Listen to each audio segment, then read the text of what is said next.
So welcome to part 2 of my Xbox 360 collection. I never thought that this video was going to be nearly as long as it ended up being, so I had to split it into 2 parts. If you haven't checked out part 1, then check that out right here or somewhere in there, wherever YouTube puts it. And if you have already checked that one out, then let's get on with this video. That's what you're here for. Let's look at more of my Xbox 360 collection.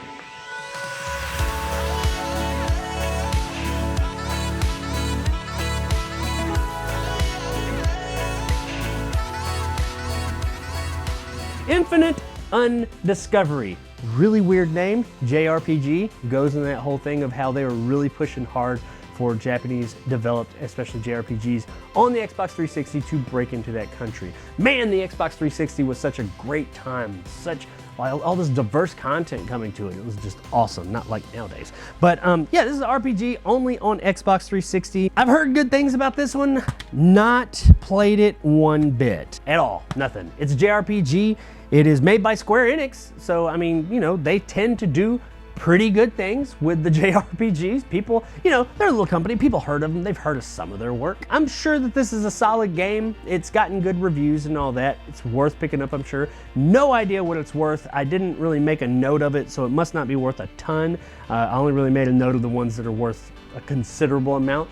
But this does strike me as a game because I don't think it was hugely popular. I don't recall, or I don't hear about a lot of people talking about it ad nauseum. I wouldn't be surprised if this one goes up in value after the store closes and everything, because it just seems like the kind of unique game that would go up in value over time. So if you're a Square Enix fan, if you're a JRPG fan, then Infinite Undiscovery is probably worth at least checking out and giving it your time. That's a terrible name though, by the way. Infinite Undiscovery. Like JRPGs, Square Enix, check it out. Okay, so a first in this genre so far in this collection, and one of my favorite genres from a developer that I really like, and we're talking about Injustice: Gods Among Us, the first Injustice game. It's Mortal Kombat with DC characters, kinda, not really. It's very more modern Mortal Kombat feeling, that's for sure. But it's not as Mortal Kombat as you would think. Obviously not the blood and everything, but like the mechanics and everything, they are actually different. For a long time, this is pretty much, people just said, oh, it's MK9. They just put a different paint on it. No, that's not it at all. This is a very different game. It has a lot in common. You can definitely say, yes, that's from the same developer, but it is different enough to be its own thing. And I really like this game.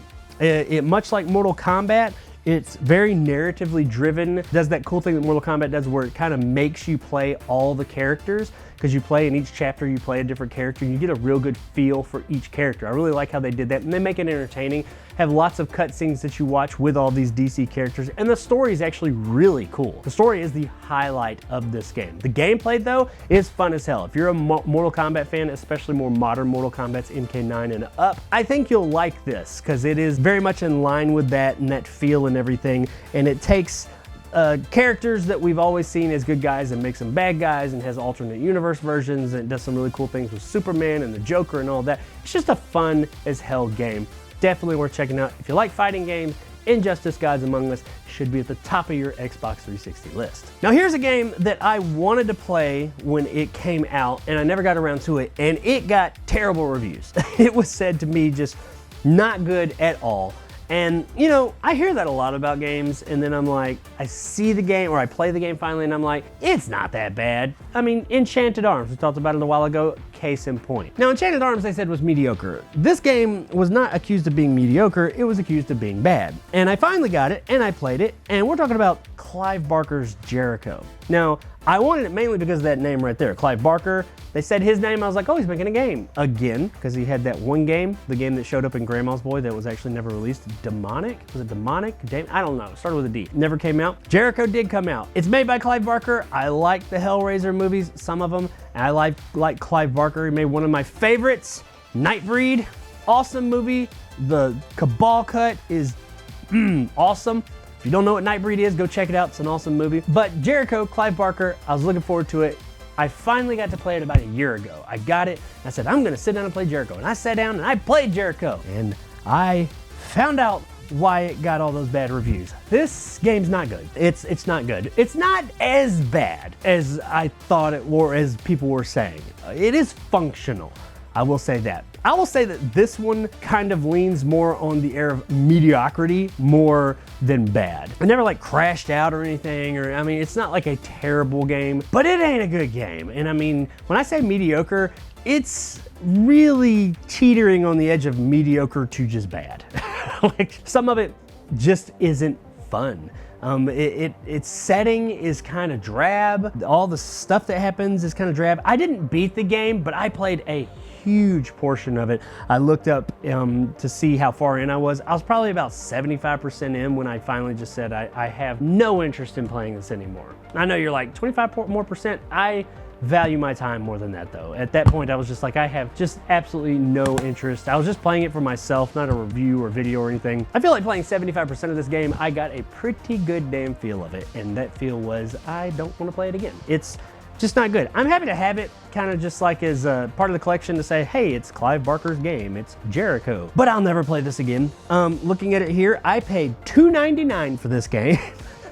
Complete inbox, if that tells you anything. That's how much of a want for this game there is. Nobody's looking for this game. It's not good. Anybody who is looking for this game most likely is looking for it just to have it in a collection because of its namesake. That's it. Unless you're just a hardcore collector and want everything, stay away. This game's not good.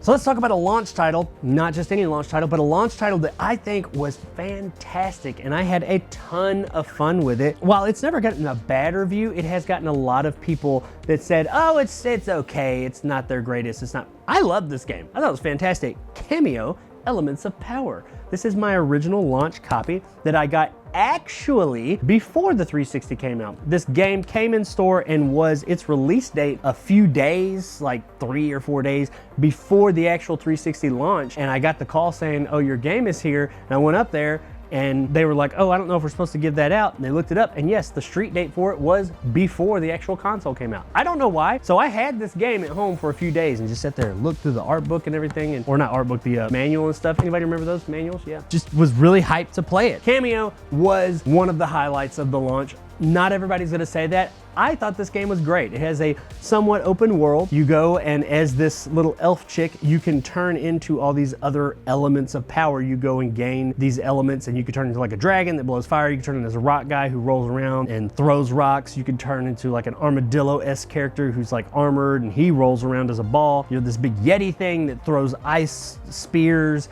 and a plant, for whatever reason, that beats the hell out of people with kind of like boxing gloves. I don't know. It's rare. It's a very rare game. Not rare as in like people want it, but like Rareware, the company Rare, you know, GoldenEye and all that. When you see it, you're like, yeah, that's rare. And I thought it was a really good looking game because it has such a neat aesthetic. It's not realistic looking, it's cartoony, but it's meant to be that way. It has such a good looking aesthetic and art style that it still looks good today. Now this is one that you can get on Rare Replay on the Xbox One and the Series. I would suggest going that route to play it. That's probably the best way, and that's a fantastic deal anyway. You get like 30 games or something through Rare's history, and this is one of them. But it's a really fun game. I really enjoyed it. It's exciting, has some cool set pieces and a lot of environmental puzzles and things like that. And it's just overall a fun, well put together, very polished game, like really polished. It's like Nintendo levels of polished, but it's Rare. They worked with Nintendo a lot, so that makes sense. No little glitches, no matter how small they were. This is a very polished game and a fun game, and I highly recommend, if you've never played Kameo, don't believe all the stuff that people say about it. It's a fantastic game. Check it out. Speaking of launch games, but not necessarily Xbox 360 launch games, I got another one. This launched with something for the Xbox 360, and this is also two different games, but for the same peripheral, and these are Kinect games. So I'm going to do them both at the same time. And the first one is the pack-in title that if you've ever played a Kinect, you probably played this one, and that is Kinect Adventures, the #1 selling game for the Kinect, because it was a pack-in title, and they considered that a sell since it was with the sensor. I feel like that's a little bit disingenuous, but it is what it is. Kinect Adventures is just a series of mini games that you play with the Kinect. And honestly, as a whole, as a pack-in title for this motion sensor, it's not bad. I mean, it works. You got the one where you like jump around and you hit a ball like down a hallway and like smash, like kind of like a 3D breakout. You got one where you kind of dodge things. You're up and down and jumping over these things that are coming at you like an obstacle course. I think there's one where you're like plugging up holes in a water thing. It's just little simple games like that that feature the Kinect and show you what it can do. It catches a lot of flack, but it's not bad. I mean, you gotta understand what it is. It's a pack-in title for the friggin' Kinect. It is solid for what it is. I mean, it works well. The Kinect had its limitations, and sometimes you would see them in this game, but as a whole, these games all work. They were fun. They got you off your ass, off the couch, moving around. And for a Kinect game, yeah, Kinect Adventures was fine. I mean, it was cool. I was happy that this came with it. I mean, of course, I wanted other games to play with my Kinect, but I mean, I was fine with this. I wasn't like disappointed with it. I think people just give it flack because it is fairly simple. It is just mini games. It's a packing game though. Come on. Kinect Adventures, once again, if you're into Kinect things or if you want to play Kinect stuff, you've probably already played this. If for whatever reason you haven't, it's worth checking out. Don't pay a lot for it, which you won't, because there's so many of them out there. I bet you could get this for under $1. You could probably get this for free. Check out Kinect Adventures if you want to play some Kinect stuff. Now another Kinect game, now this one I've not played much of. I mainly watched my kids play this, and I did in fact get this for my kids. I was really into Kinect. I'm really like that with technology. New technology comes out and I go all in, and I'm just like, get everything I can for it, and I want all this. Sometimes that pays off, sometimes not so much. The Kinect, it is what it is. But so I was getting a lot of Kinect games, and Kinect did have a lot of child-focused games. I had younger children at the time, at least 2 of them were, and I did like the Kinect for that. It got them involved, got them up, got them moving around, and they liked playing with the little things and seeing themselves on screen. Kids like that kind of stuff. Even my 3-year-old now, in 2024, the couple of times I've turned on the Kinect and had some of those simpler games, she thinks that's cool. So I mean, the Kinect was at least good for that. Now this one is like that. It's got animals, because that was, you know, all kids like animals.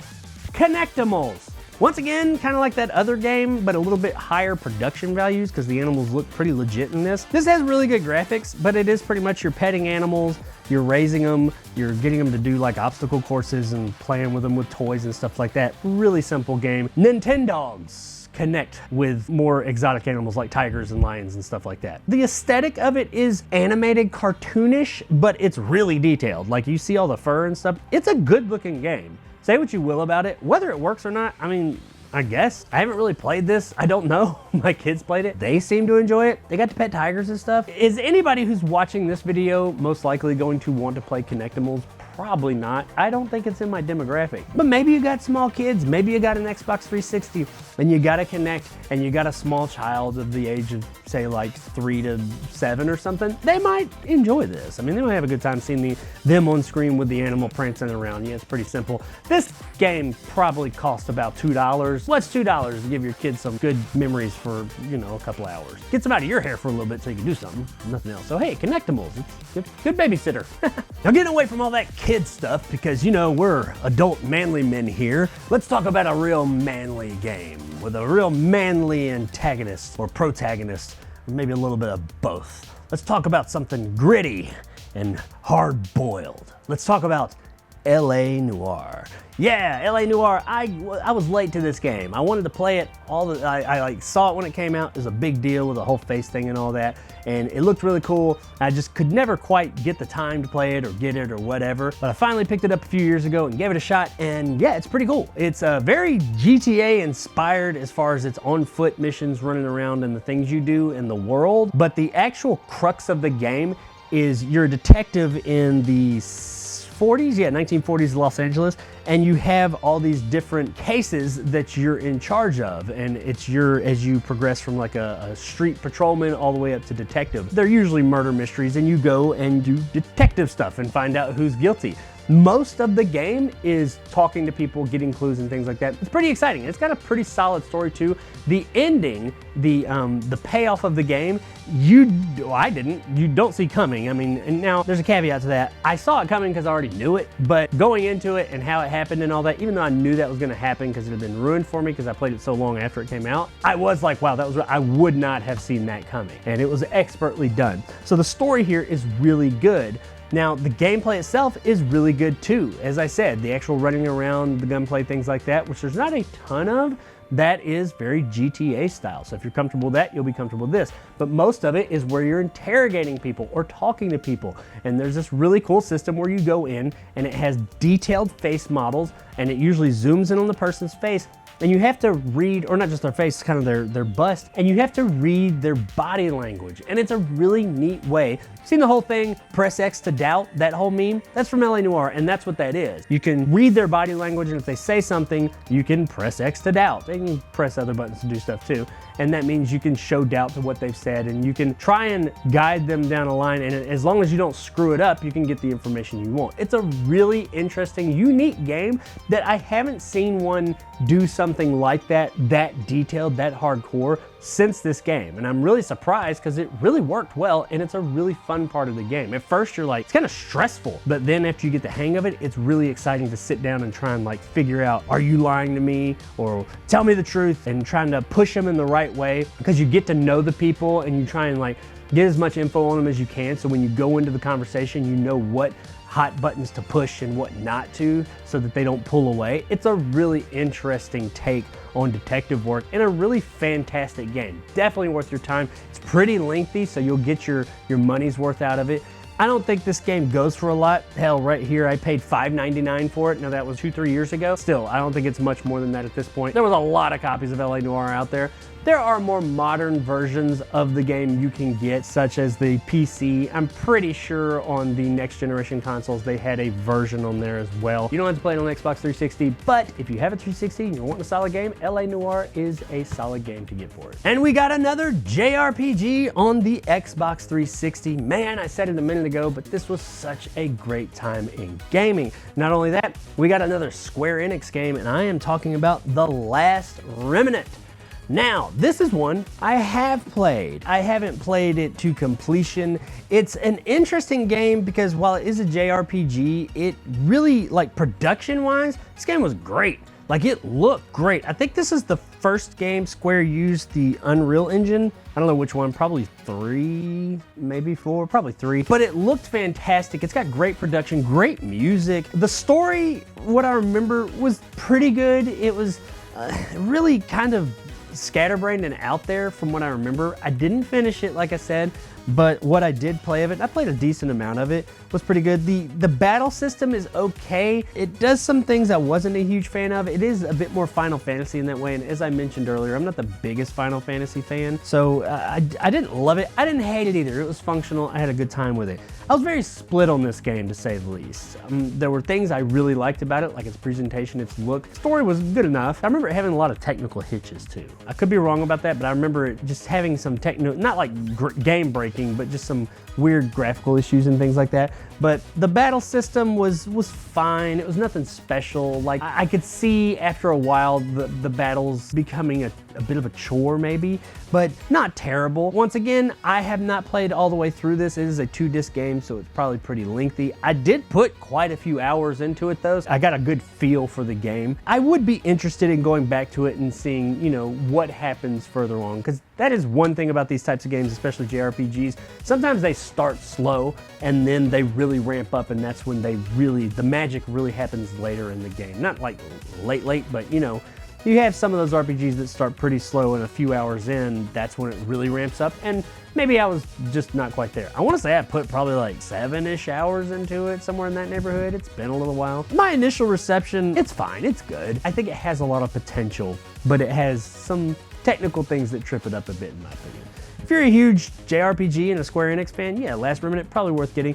I don't think it's worth a lot at this point, probably around in the $20 to $30 range, but I bet this would, regardless of its quality, this does strike me as one that probably will go up in price over the years, especially after the closure of the store. I feel like this one probably will go up quite a bit. I don't really see it out in the wild a lot. Not to say that there are hardly any, but I just don't see it a lot. It's not like a Halo Reach or anything, so I wouldn't be surprised if this one ends up being valuable over time. As far as JRPGs on the 360 go, I'll say that this probably isn't the best one that I've played, but it wasn't terrible. So if you're just a hardcore JRPG fan and you're looking for something on that 360, check out The Last Remnant. And And it also, while it doesn't say only on Xbox, I'm pretty sure this is the one that was supposed to come out on PS3 but never did. So it is, even though it doesn't say it, only available on the Xbox 360, though I think that there have been remasters since then on more modern consoles. Double check that if you're interested in playing it. If so, probably want to check it out on there. So here's one everybody's played, I'm sure, or at least very aware of, and that's because this game was everywhere, and for good reason. It's a really good game, and that is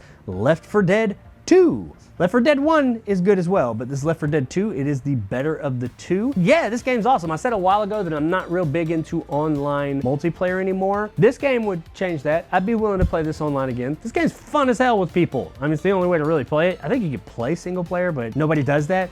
I've played split screen of this game with people more times than I can count. And even though it's only a handful of levels, if you will, they're so expansive and so big and so much damn fun and can play out in so many different ways that I still not tired of this game. And I played it a lot. My wife loves this game, like has a unhealthy love for this game. And sometimes I think she may love it more than me. So I've played this game a lot. A whole lot of times. Pills here, I never want to hear that again. It is really damn fun. It's Valve, shouldn't surprise anybody. It's ultimately a squad-based zombie survival game. You start out each level in a spot and you have to get from point A to point B, and everything in between is up to you. And you and your squad go, and you don't want to just lone wolf it and leave everybody behind, because you will die. You're not gonna make it. If you just leave everybody behind, you're screwed. You gotta go back and save your team. You gotta keep everybody together. The game plays in a way that it's not going to allow, I'm sure there's somebody out there that can, and some people might be able to, but it'll be really hard. It behooves you to keep your team alive and stay together and work as a team. And it's just really fun. I mean, you're like, some of them you're going through a building that's on fire, some of them you're going through a city, sometimes it's quiet, you run up on a banshee and it's like this crazy witch looking, or not banshee, it's called a witch, half naked, or not, I think she's like totally naked woman who just like, rah, goes like that and brings the other zombies in and you get overrun. It's just a fantastic game. The first game, like I said, was great, and this one is everything the first one was and more. And it plays wonderfully on, I don't think you can play it online anymore, but it plays wonderfully in split screen. So if you got some friends to jump on the couch with and play a game, this is absolutely one of them you want to play. You will have hours and hours and hours of fun with Left 4 Dead, even if you're not big into multiplayer games. This game's just so expertly done that I bet you'll be into this multiplayer game. So I got two games here that are in the same series-ish. And they are, I think some people would consider these kids games, while I would allow or let my kids play these and play with me. Not gonna lie, I love these games, so I'm the one who was playing them. One of them I didn't really get a chance to play much of. I got it later on, but the other one I played quite a bit of. And I'm talking about the Lego games. Yeah, I've only got two of them now. I had a lot of them through the years, but they kind of came and went. Right now I have Batman, Lego Batman, the video game, the first one, and Lego Harry Potter years 5 through 7. Now, if you played one Lego game, within reason for, I mean, some of the older ones compared to the newer ones, yes, there's differences, but really, man, you're gonna feel right at home. If you've played one, you've played the others. They are collectathons and a half. They are the collectathon of all collectathons, and I love it. Collecting those little studs and the little tick you get the whole time, it's so satisfying. They're just really fun, charming games that take these well-known properties such as Harry Potter, Batman, Star Wars, of course, is the one that kicked it off, Lord of the Rings. It takes these really fun or well-known properties and just gives them this very charming style as Legos. Who doesn't love a Lego? Even if you're not huge into Legos, how can you not see Legos, see one of these games and how charming they are, and not just have a bit of a smile on your face? I mean, they're just such fun, and they are games that you can play for just a few minutes, or you can play for hours. Me, myself, I sit down to play one, and I say I'm gonna play for a few minutes, and I play all night.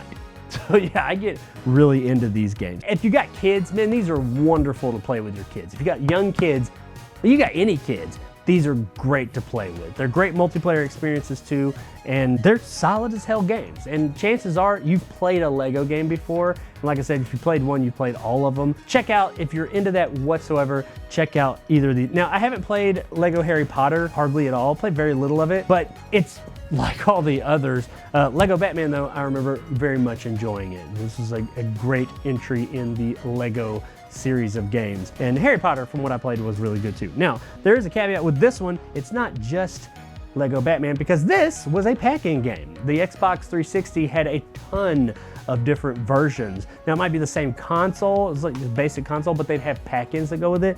And it was usually 2 games in one, kind of Sega CD style. And this one had Lego Batman, the video game, and also Pure, a ATV off-road motorcycle stunt game. I haven't played Pure in a long time, but I did play it back in the day. It's solid. Nobody's gonna buy Pure just on its own. I wouldn't have. I got it because it came with this. It's not bad. I mean, it's a solid game, but there's not anything that's just like amazing about it. It's fun since it's the game that you got as a pack-in title. So you're gonna play it because you own it, but nobody went out and bought it. You know what I mean? I mean, that doesn't mean it's bad. That just means it's not remarkable enough to really get people to part with their money for it on its own. I'm not making it sound very good. It's okay. It's a solid off-road motorcycle game. It's really simple. It works. It's got good enough graphics. It's got nice physics. It is what it is. It's Pure. So yeah, I guess if you're really into those, probably get a different game, because you're probably not going to buy Pure because nobody bought Pure. You got it as a pack-in. Lego Batman, though, really fun. That's worth getting on its own with a pack-in, so you get a free game with it. That's how I kind of look at it. You get Lego Batman and you get a free game with it, Pure. The Lego games, absolutely worth checking out. And that's any of the Lego games, the Lego Star Wars games in particular. But any of the Lego games are worth picking up. None of them are bad. They're all a good time. Man, it seems like every other game in my collection is a JRPG on the Xbox 360. Maybe it's just the earlier ones here. We're a little bit more than halfway through the collection now, and this is the one that I really did like. Out of all the JRPGs that were on the console, this one I had a great time with and I thought was fantastic. Awesome battle system, awesome graphics, the story, the lore, everything about it I love. You hear people mention it and say they're aware of it, but you don't really ever hear anybody talk about it for whatever reason. It was a fantastic game. I would love a sequel, but I'd take a new version, a remake of it. It's just an awesome, awesome, awesome game. And it's not a Square Enix game or anything like that. It comes from Mistwalker Studios, which they also made Blue Dragon, I think, and they do come from some Square Enix employees after they were with Square, or they worked on Final Fantasy, and it was a lot of those types of like big heavy hitters in the industry came together and made Mistwalker. This was their other game. It's not as well known as Blue Dragon, because Blue Dragon came first, but man, this is the better one in my opinion, and I'm talking about Lost Odyssey. This game's phenomenal. I love this game. When it comes to JRPGs, this is it on the 360 in my opinion. If you like JRPGs, you will love Lost Odyssey, and you will also say, why the hell aren't more people talking about this game? Because it is wonderful. Awesome story, awesome characters, awesome presentation. There's really not anything I can knock this game for beyond it didn't sell well and nobody knows about it. This is one that is abso-friggin-lutely gonna go up in value. I think it already is. It's worth about $40 as of right now, which isn't huge. I mean, for 360 games, that's, it's moving on up. And according to the app, it is actually going up in value. So yeah, it's gonna go up there. I bet you Lost Odyssey, because you don't see a ton of copies out there because it didn't sell well, I bet this one's going to be very valuable in the future. It's one of those games that just seems like nobody knows about it, and then the right people are going to discover it. Now, you hear people mention it, but you don't really hear people say they've played it or how great it is. They're not really heralding it. The few people that have played it talk about how fantastic it is, and they're like, why don't more people talk about this game? I think the right people are gonna get a hold of it, call attention to it, and get other people to say, let me check out this Lost Odyssey game, and that is when it's just going to skyrocket through the roof. This one will be worth a lot in the future. I guarantee it. As much as I can guarantee anything, you can't hold me legally to that, but I bet it is gonna be worth a lot. And even if it's not, I don't care. This game is worth a lot to me because it was just fantastic. Really, everything about it. You're like this immortal who, it's been a while since I played it, so bear with me, but you have lived for hundreds, if not thousands of years, and it's that unto itself is really cool, and you've just lived all these lifetimes, and you're going through this adventure and the characters are all so rich and the voice acting is fantastic. It looks wonderful. Man, this is the RPG, JRPG. It is awesome. Please, for the love of God, if you're into JRPGs, if you like Final Fantasy and all that, check out Lost Odyssey. It's amazing. And you will be like, where's the sequel? Why aren't more people talking about it? So get out there and play it and then talk to people about it so they'll play this friggin' game and maybe we'll get a follow-up. Doubt it, because, you know, this came out like what, 10, 15 years ago, 20 years? I don't know. Let's get Lost Odyssey remade so more people can play it and then maybe we'll get a sequel. Probably gonna go the way of Skies of Arcadia, honestly, but doesn't matter. Doesn't change the fact Lost Odyssey is an awesome game, and you should absolutely check it out. Now, from one Japanese game to another, but this is from Capcom, and while they are a Japanese company, they kind of spread their love to everybody, so it's nothing new that their games were on the Xbox 360. This is the special collector's edition version of this game. This is a game that I really did enjoy, and that would be Lost Planet Extreme Condition. Now, this was a game that was all over the place when it first came out and everybody was talking about it and how great it was and it was awesome and all this. It's essentially a run and gun shooter. You run around this icy planet and you're shooting these monsters that are on the planet. That's the vast majority of it. I could not tell you what the story was if you had a gun to my head. There is a story, but it's not super in-depth because I can't remember the first thing about it, but I do remember running around in this beautiful planet, even though it's all covered in snow and ice, and shooting these really cool creatures. Felt real good, and I had a good time with it and played this all the way to completion.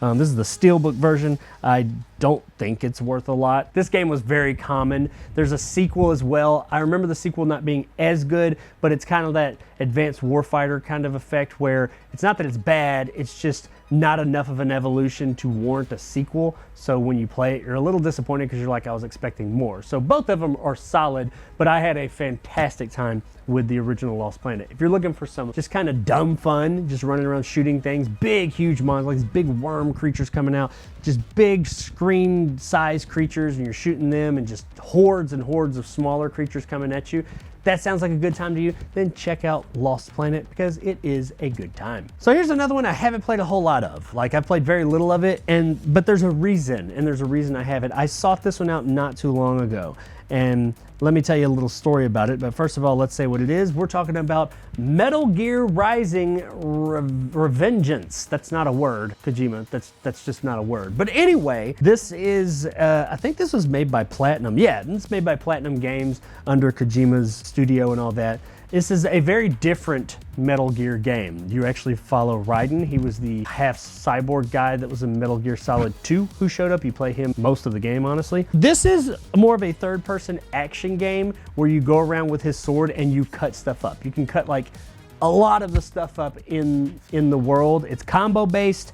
It's not that stealth play at all. It's all just big third-person action. It looks really cool, I'll say that. I think it takes some time getting used to the controls because I want to say I played a demo or maybe just a few minutes of the actual release, and it was a little awkward, but from what I understand is if you play this for a little bit and you get your bearings, it gets really cool and becomes second nature. So I'm looking forward to that. It's supposed to be a great game. Now, why do I have this? Just out of nowhere, I bought this after I got into Metal Gear Solid. Now, for years and years, I was not a Metal Gear Solid fan. I didn't care for the first one. I tried the first one on the PS1, and I liked its style, but the gameplay, it just didn't do it for me for whatever reason.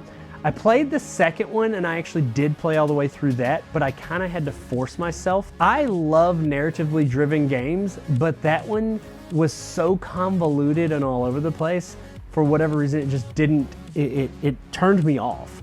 And everything after that, all the Metal Gears after that, I didn't play. I played that prequel thing they had to the Phantom Pain just because it was free. And, you know, I just wasn't a Metal Gear fan, and I just came to the conclusion that Kojima just isn't for me. Then I played Snatcher. I'm taking it way back now. On the Sega CD, Kojima's first or one of his first games prior to Metal Gear. There's lots of Metal Gear references in it. I talk about it in my Sega CD collection video. Check that out.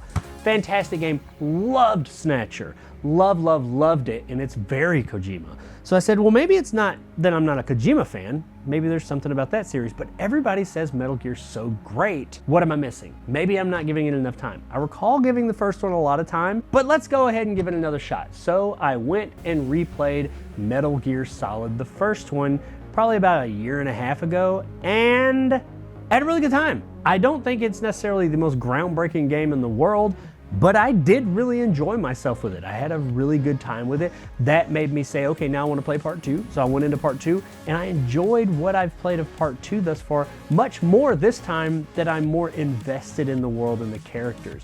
As of right now, I'm about 2/3 of the way through part 2. And I should be completing it soon, and I'm going to move on to 3 Snake Eater, I think, which I think they're making a remake of soon. And this one falls somewhere in that neighborhood, I think. So I got this because I always thought this game looked really cool. The videos of it, it does. It looks badass. But I wasn't invested in the world or anything, so I didn't have much of an interest in it. But now that I am invested in the world, and I'm working my way up to the point that this takes place, I want to play this. So I've got this, and I will be playing this. I'm hopefully this year sometime, before the end of 2024, I will start playing Metal Gear Rising. From what I understand, it's really cool. It's a Platinum game. Platinum makes really solid games. And as I said, I can only really go off of visual from what I've seen people play because I've played such a small amount of it. It looks badass. It looks awesome. You're running around like cutting cars in half and cutting limbs off people and cutting everything with that sword. It just looks really cool. It doesn't look like a Metal Gear game as far as like, you know, the gameplay at all, because it's not, but it does look really cool, and Kojima's games tend to always look really pretty. Even though it's a Platinum title, it is still one of his games. This is a really pretty looking game. So I guess I can't suggest it because I haven't honestly played it, but all of you out there who's played Metal Gear Rising Revengeance, fake word, let me know in the comments what your experience was with this game and if it's worth playing. I'm gonna play it either way because I think it's gonna be worth playing, but let me know what you guys say. Here we go with the final chapter in quite possibly my favorite game series ever. Definitely top 10, maybe 5. We'll go there. But one of my favorite game series ever for sure. And I absolutely love this series. This is probably the more divisive entry in the series, but still, when I say divisive, people still love it. I love it. I don't hate the aspects of it that some people do as much as other people, and I am talking about Mass Effect 3. This is the collector's edition, the N7 edition. It's kind of dirty there for some reason, I don't know, but that does come right off. It's got like a steelbook and some other goodies and stuff in there, but not worth a ton, honestly. But yeah, this Mass Effect 3, of course, the sequel to Mass Effect 2, which is the sequel to Mass Effect 1. Mass Effect series, I'd mentioned it in my PlayStation 3 History of video. One of my absolute favorite series ever made. I love this series. We don't talk about Andromeda. This is a fantastic end to the game. And yes, I said end, and I know that was probably, with this game, the only and definitely biggest issue with the game was the end and how it played out, and how it kind of, the whole game centers around your actions and how they pay off in the future and affect things in the future and later things in the game. And ultimately the different endings you could get. Nothing you did before mattered when you got to the end game. But before we get there, let's talk about the actual game. This is essentially, it comes off of Mass Effect 2. Mass Effect 2 is after BioWare was picked up by EA, and they got a whole lot more money and they revamped everything. Mass Effect 1 is the different black sheep of the family, if you will, but I still love it. But Mass Effect 2, it's a lot more accessible to people. It does that thing kind of like Bethesda did with the Elder Scrolls game. It's a lot prettier too. And this one takes that a step further and streamlines things a bit. It's still an RPG, but it's nowhere near as much of an RPG as the series originally started with the first one, but it's still a fantastic game with a absolutely phenomenal narrative.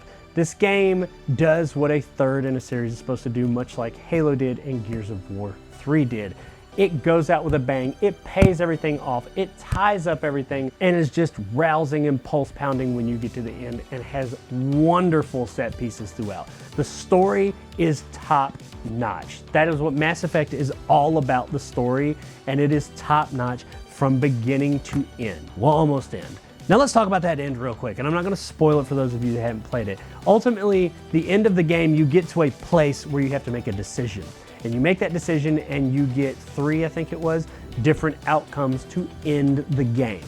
And those outcomes, 99% of what happens in those outcomes is exactly the same. There's like a difference in some text and a color. I'm gonna leave it at that. And that really turned a lot of people off, because ultimately you're transported to this place, you have to make a decision that happens. You have things that if you've been playing this on the same system, the 360 from the jump, decisions you made in your save game from the first game that come back around in the third game that other people might not even get because they made a different decision back then. It's that intricate. Like all the games are interconnected with their save game. That was a big feature for this series. All that's happening, but then in the end, nothing matters. That was people's big gripe.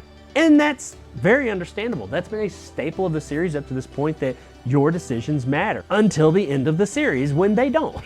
Like nothing matters that you've done. I didn't expect there to be 500 different endings or anything, but admittedly I was expecting there to be a bit more of an impact of how I played the series on the end of the game, seeing as how that's been such an integral part of the series up to this point. And the fact that it wasn't, that was a little disappointing. I wasn't as mad as some people. People got big mad and started talking about suing and stuff. There is DLC that was released, free DLC, that expanded upon the ending that I do think did a lot for those endings. It doesn't necessarily change anything, but it expands upon each ending a bit more and makes them a bit more different, more than 99% the same, you know?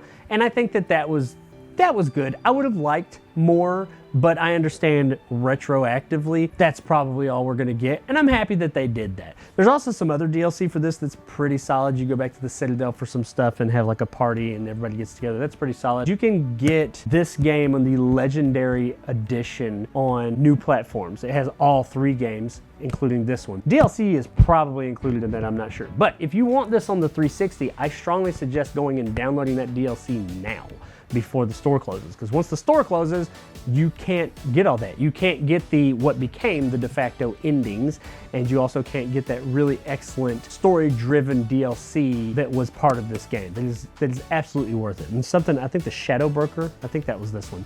That stuff's on there too. That was really good as well. So, but yeah, enough talking about this. One of my favorite series ever. Absolutely fantastic, phenomenal game all around. Wonderful ending to the series up until the very end. But worth your time through and through. Pick all 3 of these up. Get that Legendary Edition that came out a few years ago on more modern consoles and PC, and play that. You could play 1, 2, and 3 back to back to back. It's such a good experience, man. It's so good. Why haven't we gotten a film version of this series thus far? They'd probably screw it up, but man, it's so good. If it's not my favorite game series of all time, it is absolutely, in my opinion, the single best story, like overall series story of all time in video game history. And there's been some good stories, but just pound for pound, best story ever, best presentation of a story, without a doubt. So yeah, Mass Effect 3, check it out. Check all 3 of them out. This is the only one I have now on the 360. I had them all at one point in time, but now I've just got part 3. But yeah, they're all worth getting. They're all, man, if you got a 360, you gotta get the Mass Effect trilogy. Go get it right now. Go, just turn this off and go get it. I'll wait. Go ahead. I mean, you can pause it. I don't have to wait, but just go get Mass Effect 3. From one banger to another. Yeah, this game is awesome. Got a sequel, wasn't so awesome, but the original, it doesn't change the fact that it is awesome and still looks good to this day because of its artistic aesthetic, and that would be Mirror's Edge. This is a free-running, first-person parkour action environmental puzzle game, kind of, sort of, yeah. Got some melee to it as well. Awesome game. Chances are you've at least heard of this game. It was everywhere. It's an EA game, so you know they just put it everywhere. Made by DICE, not expensive. This is a cheap game. You can get it for cheap. If you have a 360 and any type of collection whatsoever, you probably have a copy of this you've just acquired somehow. Fun as hell. Absolutely worth it. Catalyst, I think is what the sequel's called. Not so much. It's not a terrible game, but it's not a good game either. It's very mediocre. So yeah, don't play that one. Don't get them confused. Their covers are actually somewhat similar. No, play Mirror's Edge. Just plain old Mirror's Edge. Fantastic free running game. Good time. Just like, it just feels so good. Like you feel like you're running with Faith. That's the character here. She's like a courier in the future, and you're just running around like on the side of buildings and flipping off of things and doing just, it's just a fantastic game. It colors everything. The color is a big deal in this game. Like the world, a lot of it is kind of stark, brighter white colors, and then the places you can jump and grab onto are like in stark contrast, this bright red, or not, like a deep red. They stand out, so you always know where you can go and you don't really have to think about it. You're just running and you kind of just gravitate towards those red areas because you know you need to go there, and there's multiple paths you can take and stuff like that. It's a wonderful, wonderful game. I really can't do it justice talking about it here, but it's a great game. The first person view, you think, oh, this looks cool, but then you're like, is this gonna work very well? Wouldn't this do better in third person? No, that would ruin the experience. I do think the first person view and the way that they integrated everything into it so well is what makes this game so unique. So yeah, this is kind of the breakdown from the original Xbox era. This is like the breakdown of the 360 era. Yeah. It's not necessarily so much as, it has melee and some gunplay like that game did, but just the traversal, being in first person, staying in first person, and just how unique it is. Yeah, this is not the same type of game so much, but just tone and feel and uniqueness, this is the breakdown of the 360 era. Absolutely worth checking out. Go check out Mirror's Edge. Okay, so this one, there's a funny story to this one, as there are with a few of my games. This one's a ripoff. That's what this game is. And that has nothing to do with the quality of the game. I've not played this game, not one single time. I do plan on it. I recently picked this game up and I ordered it online, and that's because I thought I was getting something else. And if you know where we are in the alphabet and you're aware of 360 games, you may have guessed what this game is. This is not a remake, but like a redo of a game that was a launch 360 game that I love. I've been thinking about reacquiring this game since I became a collector for a long time, but I never really gave it much thought because it was a launch game. We're talking about Need for Speed Most Wanted, by the way. This is the 2012 version. I thought I was getting the 2005 version that was on the original Xbox, the GameCube, the PS2, and the next gen version, the best looking by far, because it was quite an upgrade, was on the Xbox 360, the only next gen console at the time. Most Wanted 2005 was flippin' awesome. I loved that game so much more than I should have. Had so much fun with it, have such great memories of it. It's got everything for me. I love cars, it's got cars, it's like got an awesome soundtrack or sound design. The cars sound great, the speed is there, you're running from the cops. It's arcadey enough to where it just feels like you're in a car action movie, like a good one. And it had like this cheesy FMV cutscenes and stuff that I just love. They're so bad, but so great at the same time. I had such fun with that game and love it so much. I have it on the GameCube, but I wanted it on the 360 again. But I never really gave it much thought because I was like, well, whenever I come across it, I'll pick it up. It's a Need for Speed game. I'm sure, and it's an old Need for Speed game. I'm sure it's not that sought after. I'll come across it at some point and get it. Little did I know that I wasn't the only person that loved Need for Speed Most Wanted from 2005. No, apparently a lot of people do, and it is shot up in value to where it's like $150 to $200 now. I saw that not long ago and was like, what? Are we talking about the same one? I mean, yeah, it's a great game, like a fantastic game. That game is awesome. If you see it and it's a good price, get it. It's wonderful on the 360. Absolute best version by a country mile. But $200? 150 to 200 bucks? Jesus, I was not expecting that. So, in knowing that, I started keeping my eye open a bit more for Need for Speed Most Wanted, because my understanding is that it more recently shot up to that price. So then I saw a listing for Need for Speed Most Wanted. I was aware that there was a newer version, but most of them are listed as 2012 version. This one wasn't, and I don't remember what it was about the listing. For whatever reason, I thought it was the original game, and it was a decent price. It was actually the going price for this version of the game, which isn't a lot. So I said, okay, cool, this person isn't aware of the hike. I've been wanting this game anyway, and it's worth a whole lot. Let's get it. Didn't do my research. I was impulsive in that buy, and I bought it, and then it arrived, opened the package, and this is what I got. So now that's not a slight against this game. It's a Criterion game. This is when Criterion took over the Need for Speed series, and Criterion with Burnout. I love Burnout too. They did a fantastic job. I'm sure this is a solid game if Criterion had something to do with it. I do want to give it a shot and try it out, but I have this game because I thought I was getting the 2005 one, and I love that game, but no, I didn't. So still on the lookout for the 2005 Need for Speed Most Wanted on Xbox 360. So if anybody out there has a copy they want to come off of, just been sitting there and, you know, forget what I said about how much it's worth. It's not worth anything. It's worth like 50 cents.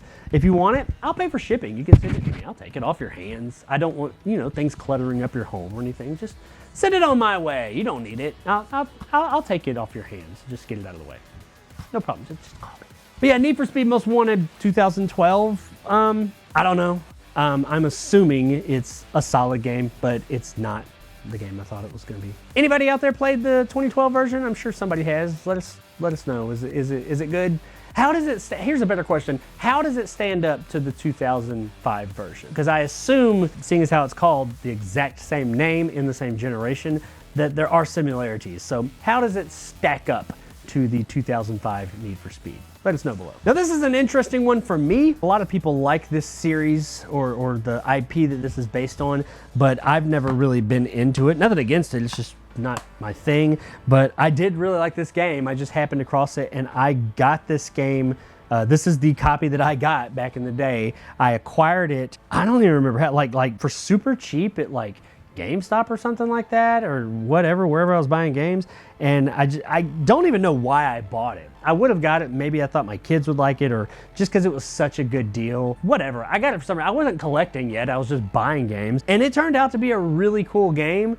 I'm still not big into the character and the IP, but I really do enjoy this game, and that is Naruto Rise of a Ninja. There are lots of other Naruto games, but this is the only one I've ever played. From what I remember, it's very open world, kind of, sort of, like the big city that you're in is open to you the whole time. You can go outside of the city, and there are loading screens to get to those other parts, but it's open world in that way. It's pseudo open world, and it's just, you go around and do missions and story missions and things like that. It looks really pretty. It looks like the cartoon. It's got a slight CGI look to it, but it does look very reminiscent of the cartoon like you're playing it. It's a lot of voice work. It looks great. It controls great. You get to run up trees and do all these crazy things that Naruto does that, I mean, I'm aware of through pop culture. I really enjoy it, and I know absolutely nothing about this character and the series he's a part of. I know about his run and things like that. So if you are into this character, you'll probably really like this game, because this is a good game. It's really fun. It's kind of more of a beat 'em up, sort of 3D beat 'em up. Platforming, it's got some platforming in it too. Open world 3D beat 'em up with platforming elements. Yeah, we'll say that. So it with puzzle elements and a collectathon. It's a lot of different genres, I guess. But yeah, it's a really fun game. If you're into this character and this IP, you'll probably really like it. Like I said, me myself, I'm not, and I have a really good time with it. I still got the game, and I do periodically just kind of go back to it because it feels good. It's a really good feeling game. I've never beat it. I really haven't, because it's a really big game, but I just like running around in the world and doing the random things in the world. It's really fun and entertaining, and it just has a really good feel. It controls great, and just, it's a fun game to be in that, where it's a fun world to visit from time to time. So if you're a fan, even if you're not a fan, check it out. There's Naruto Rise of a Ninja. Solid as hell game. So here we are with the second of one of the most valuable, sought after games on the Xbox 360. Not really, it's the other Burger King game. This game's worth like 25 cents.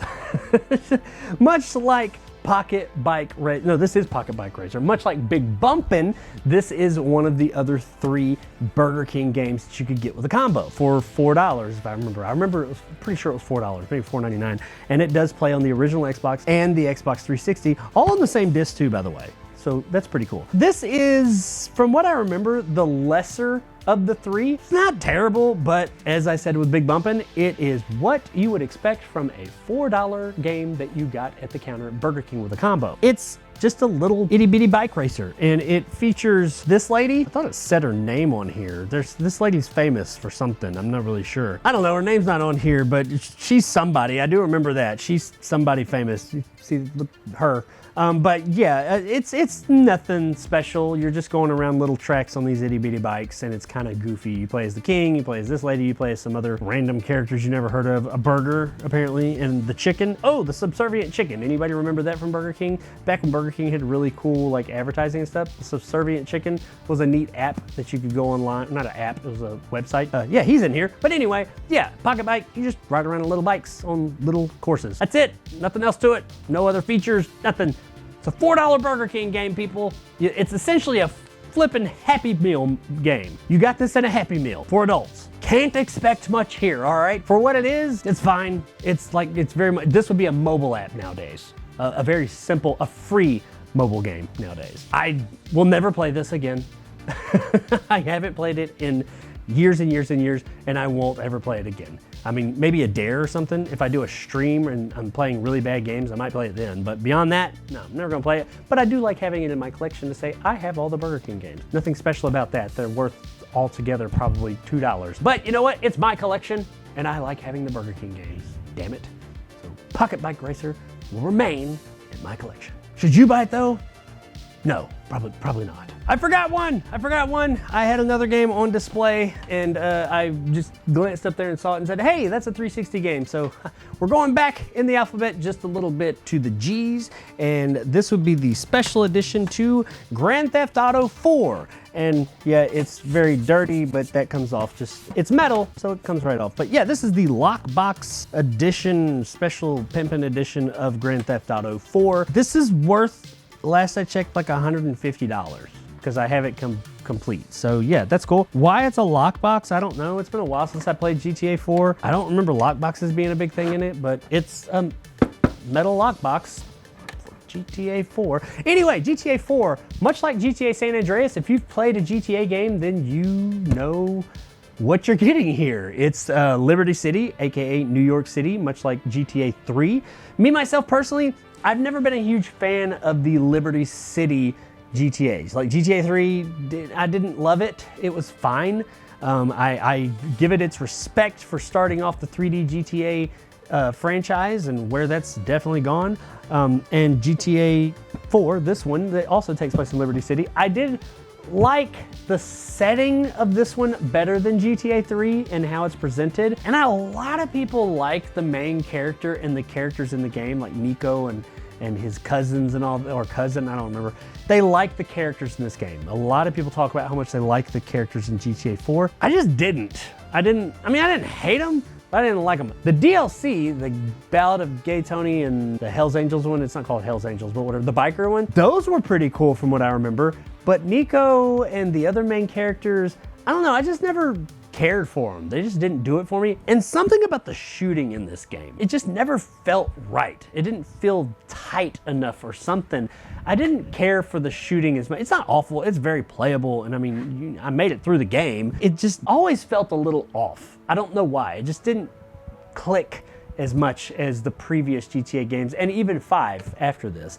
It just, something about the shooting and the aiming, just, I don't know, I didn't like it as much for whatever reason. Maybe that's just me. I don't know. A lot of people like GTA 4, so it probably is just me. But hey, if you like GTA, you'll probably enjoy GTA 4, unless you dislike the characters like I do. I don't hate this game by any means. I mean, I played all the way through it, I played its DLC, but it's not my favorite GTA, and I don't love it as much as a lot of people do. But it is a solid entry. It's a pretty game. It is a definite upgrade from San Andreas and the previous games, and graphically, and all the different things you can do. There's a lot of GTA 5-isms. You can see a lot of the stuff that is in GTA 5 and where that series has gone was in this game, as they were with San Andreas. It's a progression, yeah, but this one is very, very much mechanically like GTA 5. But GTA 5 has better shooting. But anyway, GTA 4, you like GTA, check it out. If you can find this version complete, it is worth a pretty penny. I mean, it's one of the few collector's editions I have that are actually worth a fair amount of money. 150 bucks, I'll take it. So do you like party games? Do you like movies? Well, if you said yes to both of those, I've got the game for you, especially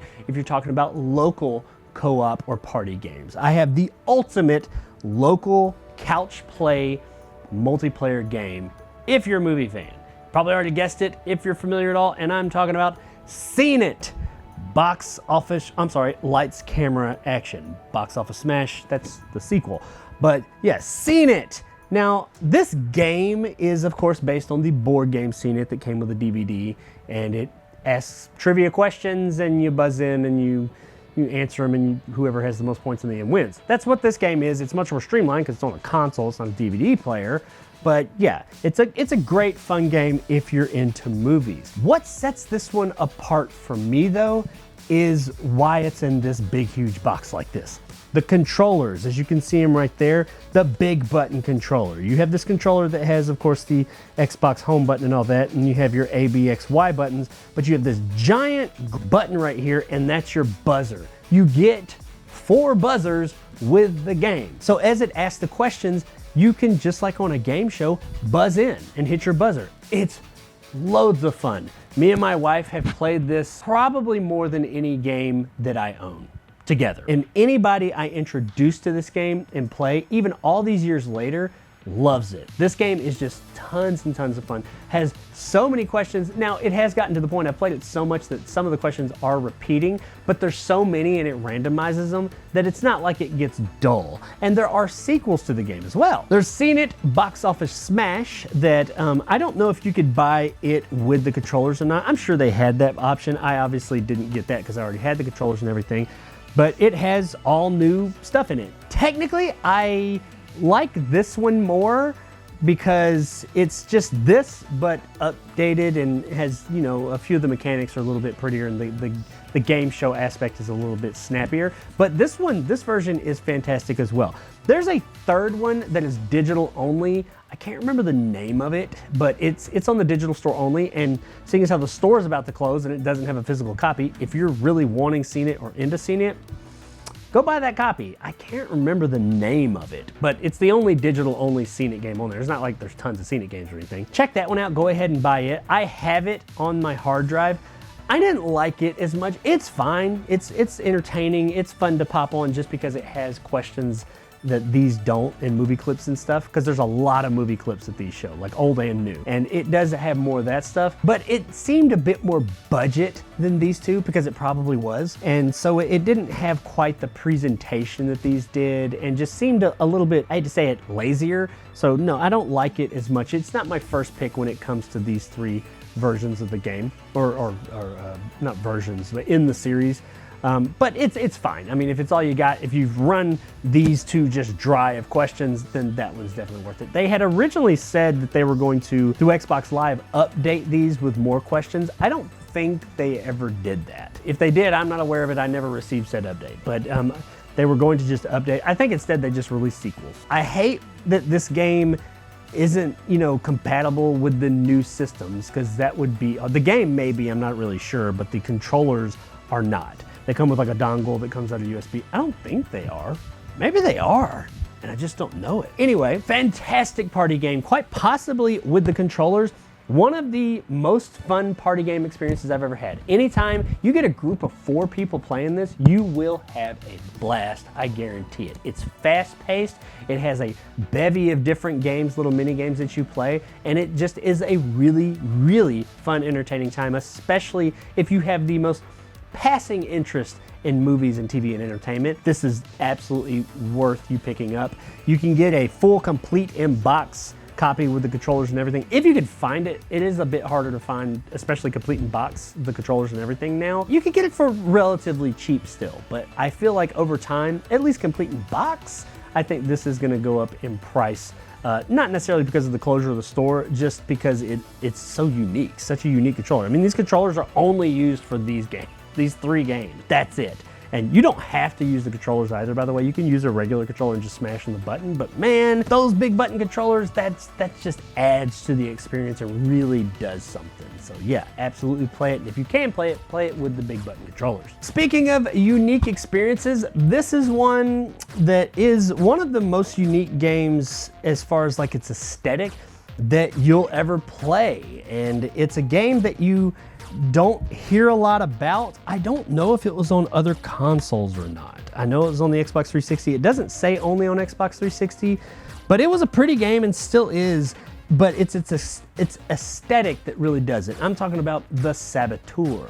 Now, the Saboteur is a game where you are a saboteur during World War II era France. And when the game starts, everything is in like black and white. Not black and white, it's more like monochrome, which is more or less black and white.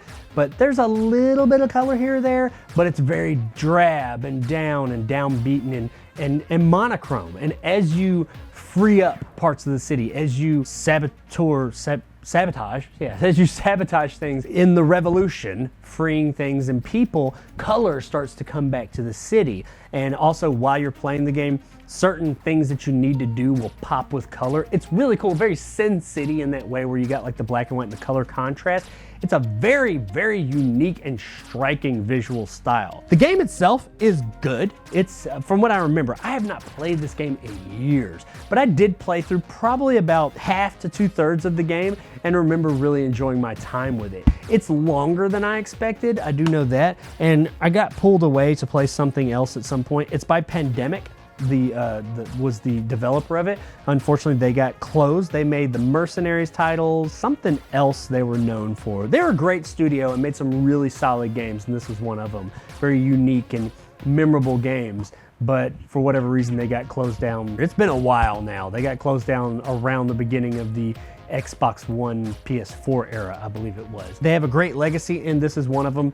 This is probably one of their lesser known games, but their most unique game, and it is a solid, fun game. It's third person. You mainly lots of stealth. You're going around and planting bombs and setting up how you're gonna go and like sneak into a place and plant a bomb or sabotage something. I mean, it's the Saboteur. I remember the story being okay. It wasn't like super involved from what I remember, but it's enough to push you along. But it's really the visual style and the gameplay that owns the day when it comes to the Saboteur. And that's a good thing. You're playing a game, has great gameplay. That's wonderful. And a great aesthetic. So yeah, the Saboteur, if nothing else for its pure uniqueness, it is worth checking this game out. And it does have a striking visual style, but it has the gameplay to back that up as well. So check out the Saboteur if you can find it. It's not stupid expensive at this point, probably in the $20 to $30 range at this point. I don't know how readily available it was. It's an EA game, so you know, they oversaturated the market with everything they ever did, so I wouldn't be surprised if there's a lot of them out there. I don't really see it often,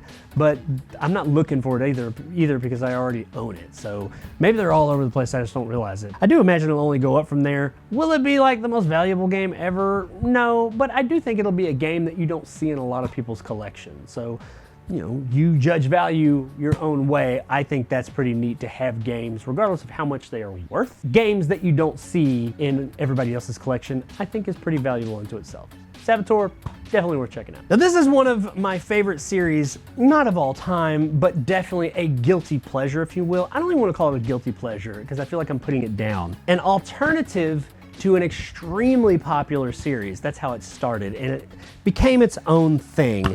And this is probably, well, up until the newest one, the lesser seen of the series thus far, but I really enjoyed this one. And I'm talking about Saints Row 4. Yeah, just Saints Row 4. For some reason I thought that was a subtitle, guess not. Oh, and this is the Commander-in-Chief edition, by the way, and it comes with, I've got some stuff, ooh, comes with a dubstep gun.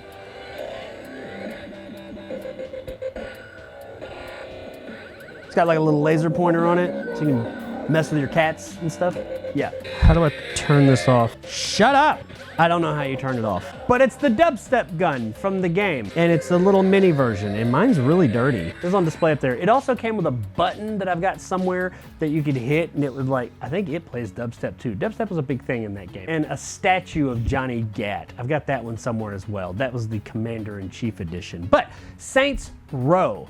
As a series, I've been playing Saints Row since the first game, and it absolutely was a GTA clone when it first came out. But there were a lot of GTA clones, and I'm going to say that Saints Row was the GTA clone that did it right. It was GTA, but with a little bit more attitude, if that's possible. And it wasn't until the second game when they really started to kind of do their own thing. Second game was still, I would classify as a GTA clone, but they had started to distance themselves and really go into their bonkers, over-the-top kind of storytelling and set pieces. And that's something that you got a little bit with GTA, but with Saints Row, it was more about just being over the top and fun, very Fast and the Furious in that way of every single entry.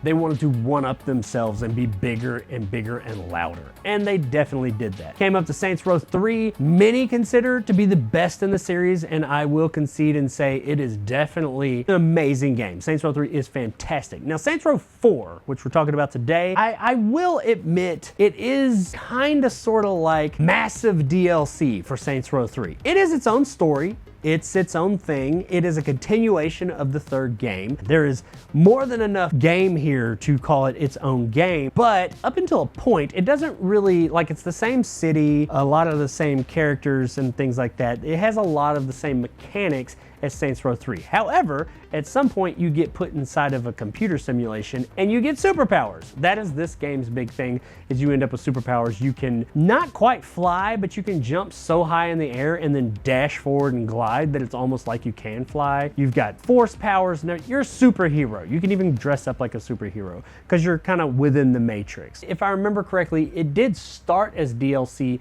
for Saints Row 3 on the Enter the Dominatrix, I think is what the name of the DLC was, which actually did come out for one of the games. I don't know. That did come out. That is the DLC. But that DLC led into this game. Like, it started as that, and it just kept on growing and growing and growing to where they finally cut it off at that DLC and said, okay, let's take all this other stuff we grew and make the whole sequel, which they did. I really enjoy this one. People give it a hard time because they say it doesn't do enough different from Part 3, but I mean, you're entered into a simulation and now you have superpowers, which totally changes the way you traverse the game. I think it does enough to differentiate itself. The one problem with Saints Row 4 that I will say is, where do they go next? It did so much and it went so big, and I mean, you even go to space at one point. I mean, like, it's out there, and that is what I love about Saints Row, that it is so bat crap insane. Like, there is nothing they will not put in their games. It is crazy. The dildo bats, all that stuff. That's the ice, that's just surface level of the insanity that is in Saints Row. And I love it. I eat it up. I've played through this game, multiple versions, probably 3 times, 100% through the game. Not like just played through it, like 100% of this game, probably 3 times throughout different consoles. And then you have the DLC, it's not DLC, it's DLC, but they call it a spin-off game, Get Out of Hell, which I don't know if I have that. I have it on the Xbox One, but we're not talking about that today. But yeah, you do have Get Out of Hell, which was kind of its own game, but more or less just DLC to this. Beyond going to hell and going to space and having superpowers, where do you go from there? That is the problem this game has, but it's not a problem for this game, it's a problem for the next game. And we know how the next game went that came out last year, not so hot. But this game, I think, is fantastic, and I had a wonderful time with it. Now, me saying I played through this 3 times doesn't mean I think it's the best in the series, because I've played through Part 3 more times than that. I love the Saints Row series, and Saints Row 4 is no different. If you like your GTA to have a little bit more lowbrow humor, which that's an odd sentence to say, but if you like that lower brow humor and just over the top crazy insanity, then Saints Row is the game for you. And it is no longer an alternative to GTA. It has become its own thing at this point, and I'm really happy to see that. Well, it had, until it went backwards with the newest one. That new one sucks. But hey, GTA, Saints Row 4, awesome game. Okay, so this one will be quick. The Sims 3. I honestly don't know how I ended up with this game. I have it probably a lot by. One of my kids may have convinced me to get this, because my kid, few of them really like The Sims, and they don't even really play the game. They just get in there and like mess with like the character maker and stuff. It's really weird, but hey, whatever. It's The Sims 3. I've never played this. Don't know anything about it. I played The Sims. I played the original Sims like way back in the day. That's my experience with The Sims. So that's what I'm going off of. I hear good things about it. My kids enjoyed what they play with it. If you like The Sims, I'm gonna assume you'll like The Sims 3. So that's where I'm gonna leave it. Let me know in the comments if The Sims 3 is your favorite Sims game ever made. And on to another one that I got for my kids, and that would be Skylanders Giants. Now, I had the other 2 that came before this Skylanders games as well. I don't have them anymore, but I still do have the Skylanders themselves. Skylanders, just as a whole, Giants included, was a neat idea. It was the toys to life craze that then Disney picked up on and Lego did, and they Guitar Hero and Rock Banded it. It just oversaturated the market with these little toys, and it just sank. It wasn't profitable. That's unfortunate, because the Skylanders games at least were pretty cool. I mean, you got the little figures. It was kind of neat to collect them. I remember going with my kids and we were kind of all together collecting. It was mostly for them, but I thought it was pretty neat too. You get some cool ones and find legendary ones and things like that. And you just slap them on the little portal and they show up in the game. It was a pretty fun, cool experience. Really neat multiplayer experience. You know, switch your character on the fly with whichever little statue you had. Kids love that. I had a good time with it too. Solid games. I mean, all of them. Not groundbreaking, not the best games you're ever gonna play, but as far as little beat 'em up platformer games go with toys that you're putting on portals that show up there, solid, pretty good. I would say, I mean, I'm not gonna say, oh, adults get like this, because you absolutely can. I found enjoyment in this, but admittedly, I would say 95% of the time that I put into this game was with one of my kids. So I do think this is a solid game to play with your children, or if you're just want to let your kids play it, they would probably still enjoy this. I've got a bag of Skylanders around here somewhere with like 50, there it is. Yeah, so yeah, I've still got like all these Skylanders in here in the portal and stuff. Some of them giant, some of them older ones, some of them legendary. Some of them are worth a little bit. I don't have anything that's worth like a ton or anything. It's probably about 50 or so of them in there. But yeah, my youngest daughter still likes getting in these and playing with them. So one day I might hook up this portal and let her actually play the game, and she'll just be blown away that the toy I have is in the game. So yeah, for kids, I think that they'll really like this. So if you got kids and you want something with your Xbox 360, it was on the newer consoles as well, but you want something to entertain them, Skylanders, sure, check it out. And Giants was just another iteration of that. Now I will say that Giants, the one thing that was different about it, let me see if I have one. I think I have one here. Yeah, they're bigger. The toys are bigger than like your average toy is like this big, and the Giants were this big. Skylanders, Giants, or any of the Skylanders games, yeah, check it out if you got kids, you want to have like something pretty simple that they can get into with you and you have a good time. That's the one. Now here's a game that I was aware of for years. I'd heard of it and I just always kind of just didn't give it another thought. I didn't think it was anything. It's a kart racer, and that would be Sonic and All-Stars Racing Transformed. I mean, first of all, that's a terrible name. Secondly, it's a Sonic offshoot game and it's a kart racer. Can you blame me for thinking it was probably kind of BS and not really a great game, or at least nothing special? Is that really that far-fetched? But I heard good things about the game. Now let me tell you real quick why I got this game. I got this game because my oldest daughter, who is 24 as of this recording, will come home periodically. She comes home every like week or so and visits. And when she does, she gets some of her siblings and myself at times, and they come down here to my game room and they have a few games that they like to play together, multiplayer games. They play Mario Kart, whichever is on the GameCube, and they play Mario Party, and one or two other things. But Mario Kart is one of the big staples that they do like to play together. Me, myself, I've never been a huge Mario Kart fan. I mean, it's fine, I enjoy it. I play it with them and have a good time. It's not a bad game by any means, but it's never been something I've been like hardcore into or anything. I do really like Sonic, and I had heard all of a sudden, more recently, I got this probably about a year ago, that hey, that Sonic All-Star Racing game is actually really good. And I was like, really? No, it's not. It's a great alternative to Mario Kart, I heard. So I said, well, I looked it up. It's not really expensive. Said, let's check it out. I got it, brought it home, popped it in, and we played it one day when she came by, and holy crap, this game is awesome. Like, really good. And I'm gonna go as far as to say this is better than Mario Kart, at least the one they were playing. This is a fantastic game. Either way, regardless of what it is or isn't better than, Sonic All-Stars Racing Transformed is just fun as hell through and through. So you've got all these levels that are based around Sega properties that are just really, really cool, and all these really cool characters. Like, of course, you've got your Sonic, your Knuckles, Tails, Amy, etc. But you've also got like things like Beat from Jet Set Radio. You've got the monkeys from Super Monkey Ball. You've got Ralph from Wreck-It Ralph, not really a Sega character, but he's there, I guess that's something. And that's all cool, and the game looks fantastic, has some great level design, but it's the vehicles and what they do, that transformed part.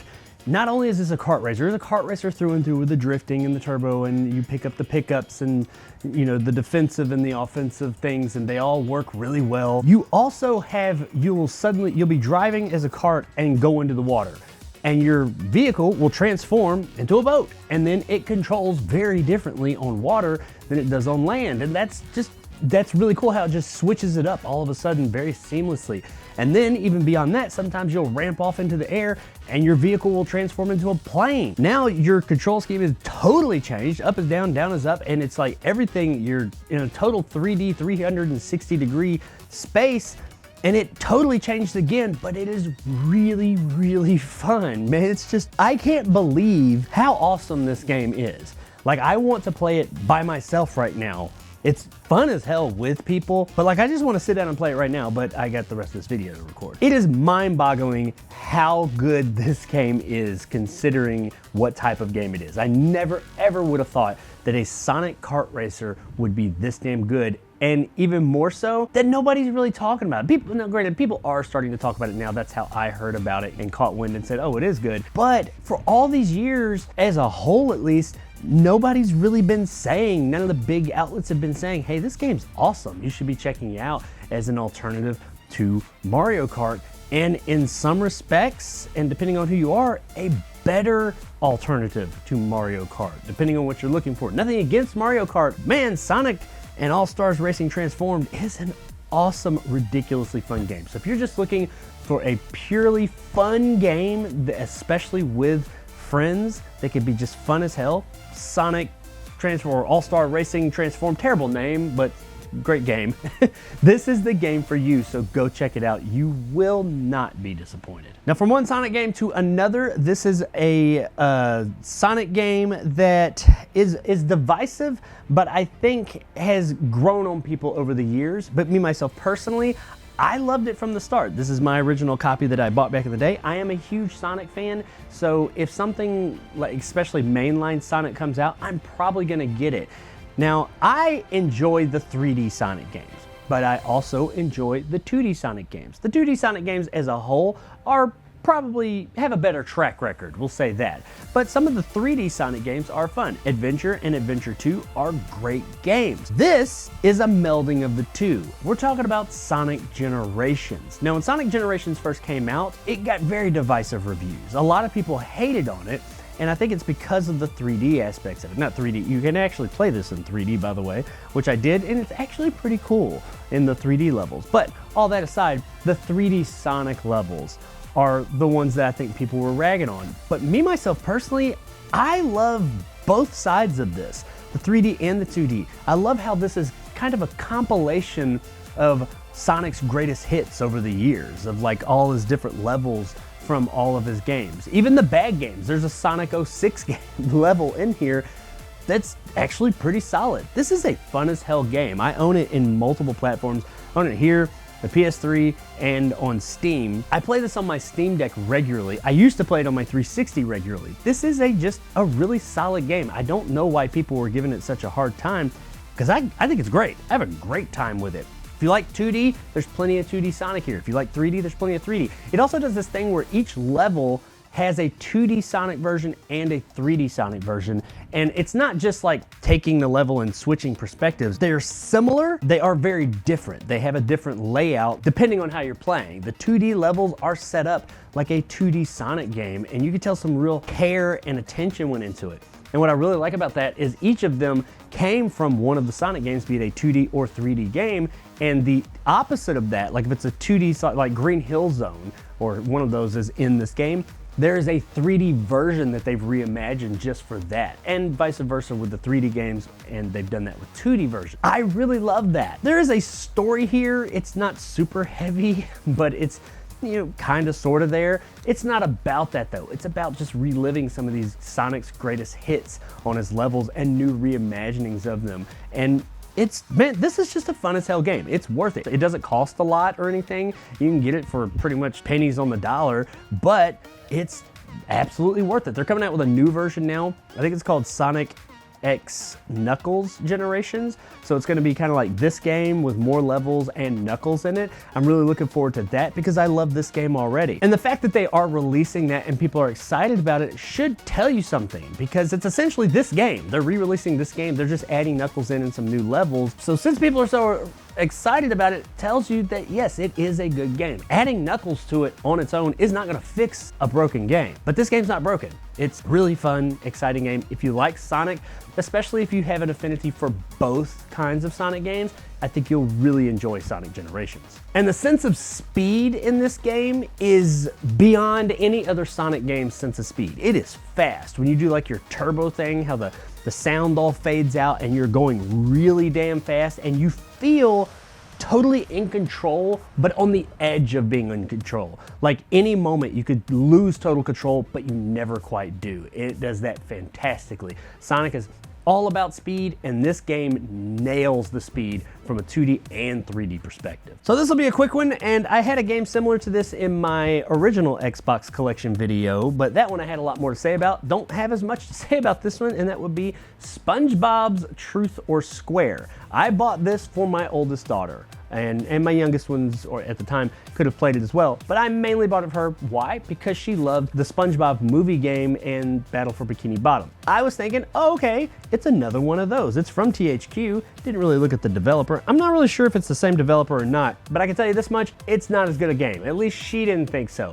This game did not get a lot of play in my house. She tried it and just didn't love it. I think she thought it was okay, but it wasn't great. It didn't live up to those games. It was a shadow of those games, if you will. Me, myself, never played it. I couldn't tell you. I do think that the SpongeBob movie game, that's the one I've played the most, and I enjoyed that game. I had a good time with it. It was usually playing with her or for her when she was younger, but admittedly, that was a solid game. This one, it didn't come across that way, and a lot of these opinions, admittedly, are coming from my daughter and her experiences with it, but, you know, I guess if you just gotta have a SpongeBob game on the 360, it's not awful from what I understand, but understand it's not going to be like those previous games from the previous generation. It's just not that. It's a shadow of those, if you will. And we got another JRPG on the Xbox 360. Man, I gotta say it again, it was such an amazing time in gaming. And I'm talking about Star Ocean: The Last Hope. Now, this is a long-running series, Star Ocean, still going on to this day, and I think this is the only one, it's only on Xbox 360, and this is the only place this game ever was. There may be a newer version, like an updated version of it now, but for the longest time, this game was only available on the Xbox. And I think this is a prequel. I am not super familiar, I'm not familiar at all with the Star Ocean lore or the chronological nature or what order they go in and all that, but I think this is a prequel to those. That's how they worked it in there. It's not like a direct sequel to one of them. And everybody else, like I know it was traditionally a PlayStation, I think, franchise, and suddenly they just are missing this one. It's not that kind of situation, but I do know that there was a lot of talk about how, oh man, Star Ocean, it's always been over here, but now it's not, and this one's only locked over there. I want to say that there's been an update to it, but I'm not sure. Now, as far as how the game is, I played a decent amount of this game. It's been a while. I remember the story being pretty cool, but very convoluted. Can't give you specifics right now because it has been a while since I played this one, but I do remember the story being pretty convoluted at the time from where I remember leaving it off. I remember really liking the battle system though, and it being a fairly pretty game. Like, it was a nice game to watch, a good looking game. Whether that was because of the 360 or just because all of the Star Ocean games look good, I don't know. Haven't played any of the other ones, not familiar with it. I am aware of it, not familiar with the franchise. But the game looks pretty good. It had a great battle system. That story, though, is a bit convoluted. Don't have a lot more to say about it because it's been quite a while since I played it. I do remember, or I do know that it is on my list of games I do want to get back to and play. So seeing as how it is on that list, I must have liked it at least a decent amount. So Star Ocean: The Last Hope, if you've played it or if you're a Star Ocean fan, what do you think about it? How does Star Ocean: The Last Hope compare to the other entries in the series? And the award for most surprising game that's good that you thought would be total dog trash goes to Rockstar Games Presents Table Tennis. This is a game that, I mean, come on, let's be real. We're sitting here in the 360 generation, circa 2007, 2008, and you get a game coming out called Table Tennis, made by Rockstar Games. The only reason this game sold whatever it did sell was because it says Rockstar Games Presents, and people were just like, what? So ultimately back then, Rockstar Games, which kind of still are, was known as the GTA factory. They made GTA. Did Rockstar Games? Okay, it's gonna be GTA. But no, this was Table Tennis. And it's a solid game, man. This is some fun stuff right here. It's very much in the vein of your Virtua Tennises, your Top Spin Tennises, things like that. But instead of a big tennis court, it's just table tennis. But it's very much one of those games. It's a pretty good looking game. It is much more zoomed in on the characters, so it's not like that way out because you're on a table instead of a full court. So you do get to see the characters much more. You can tell they spent some time with the character models. I don't know who any of these people are, but their faces and bodies and movements and all that, they look good. Overall, this is a fun game. If you like those kind of tennis games like Virtual Tennis and Top Spin and those types of games, and even Mario Tennis, I guess, you'll probably like this. It's basically the same thing. It's a bit more nuanced, and it is more than it seems on the surface, I will say that. I can't say that I've put a tremendous amount of time into this game, but I have played it enough over the years to know that it's a very solid game. Remember, it had a lot more options than I was expecting from a friggin' table tennis game, but hey, I guess I just wasn't aware of how big table tennis was. I don't know if it's big or not, I don't care. Rockstar Presents Table Tennis is a really solid game and worth checking out. Probably not ever going to be worth a lot, but it's kind of neat to have in the collection, so people that aren't aware of it are like, table tennis? What, was that a lot by? No, it's not. I actually sought this out. And I told you, we can't go more than a game or two without running into a JRPG on the Xbox 360. And this time we're talking about Tales of Vesperia. And this is a game that reminds me a lot in style of Eternal Sonata. It's very animated anime, but more of like a CGI kind of looking anime, if you know what I mean. It's like CGI, they made it in CGI, but tried to make it look animated. I don't know what that kind of artistic style is called, but it's a lot like Eternal Sonata was. It's a pretty game. It holds up today because it's not going for realism, it was more of an artistic vision, and that artistic vision with this animated style holds up and looks great. This game had a pretty neat story.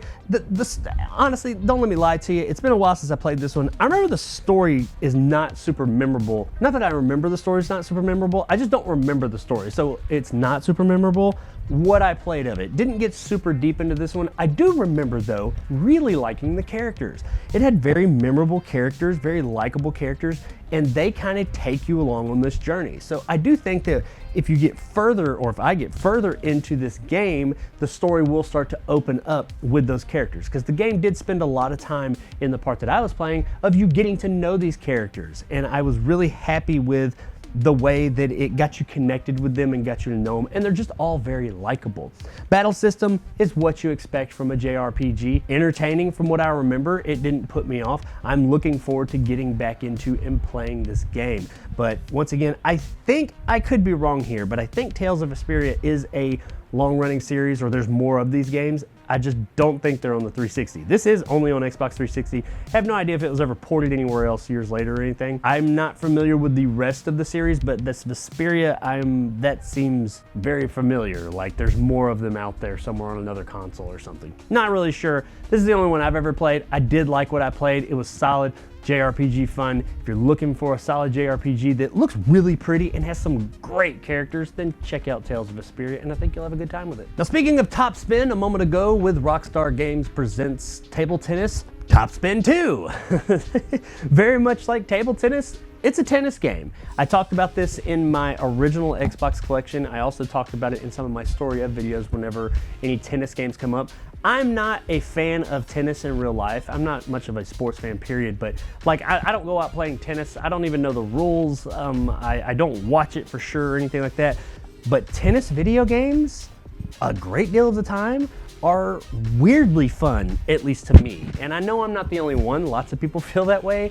They're just oddly, the game oddly translates very well to video games. And I thought that since Virtua Tennis in the arcade, and then subsequently on the Dreamcast back in the day. And essentially, tennis games have been doing that formula, that original Virtua Tennis formula, since then. And Top Spin's no different. Now, when the first Top Spin came in, I think it was only on Xbox. I could be wrong there, and that's why it was kind of viewed as Microsoft's version of Virtua Tennis. It's 2K. I'm pretty sure that Top Spin now, or I don't know if it's still going, but the subsequent ones after that did go to other platforms. Top Spin 2, it's really fun. It is more like a new version of Virtua Tennis. It doesn't stray too far from that beautiful formula, and that's a good thing, because why fix what's not broken? It just adds more stuff, more courts, more people. I don't really care about that, because I mean, a tennis court's a tennis court, and the people I don't know these people, so it doesn't matter. And mainly it's just the difficulty, and it's fun. These games just kind of don't get old. It's a fun game to play virtually. I don't want to play it in real life. I mean, it's just, not that I have no problem being physical. I'm a very physical person, but it doesn't seem fun to watch or play in real life. But with a controller, it's fun as hell. And I was as surprised as anyone else. If you've never played a tennis game, a Virtua Tennis or a Top Spin or something like that, try one out. I mean, you can get this game for next to nothing. They don't cost anything. So check out one of the Top Spin games and you will have, I bet, a pretty good, surprisingly pretty good time with it. Now, this is a really cool game that you heard a lot about when it came out, but you don't hear about it as much anymore. People like raved about it, and a lot of it had to do, or a lot of the raving was about the studio that made it. I don't think this is their first game per se, but this is one of the games that really put them on the map. It may be their first game, I'm not really sure, but it is one of the games that put them on the map. And that would be Platinum Games, and we were talking about Vanquish. Now, Vanquish was a game that when it came out, everybody was raving about, but I don't think it sold particularly well. I don't think it did awful, but I don't think it was like as much as they were wanting it to be, because we never saw anything from it again. But this game's awesome. You're like in this power armor, not like a mech. You're not like huge. You're just in this power armor and you're fighting on like just space stations and just, it's in the future obviously. Your character like chain smokes the whole time. This game would never be made today. Like literally the whole game when he's not fighting, he's just smoking the whole time. It's very Japanese in that way. It just feels so good. You have like thrusters that will like shoot you sideways and forward and have you like slide across the floor, and you can like boost up in the air and stuff. And that's how you traverse around these fairly large areas in these levels and just blast everything away with like grenades and rockets and your guns. And it's just pure fun.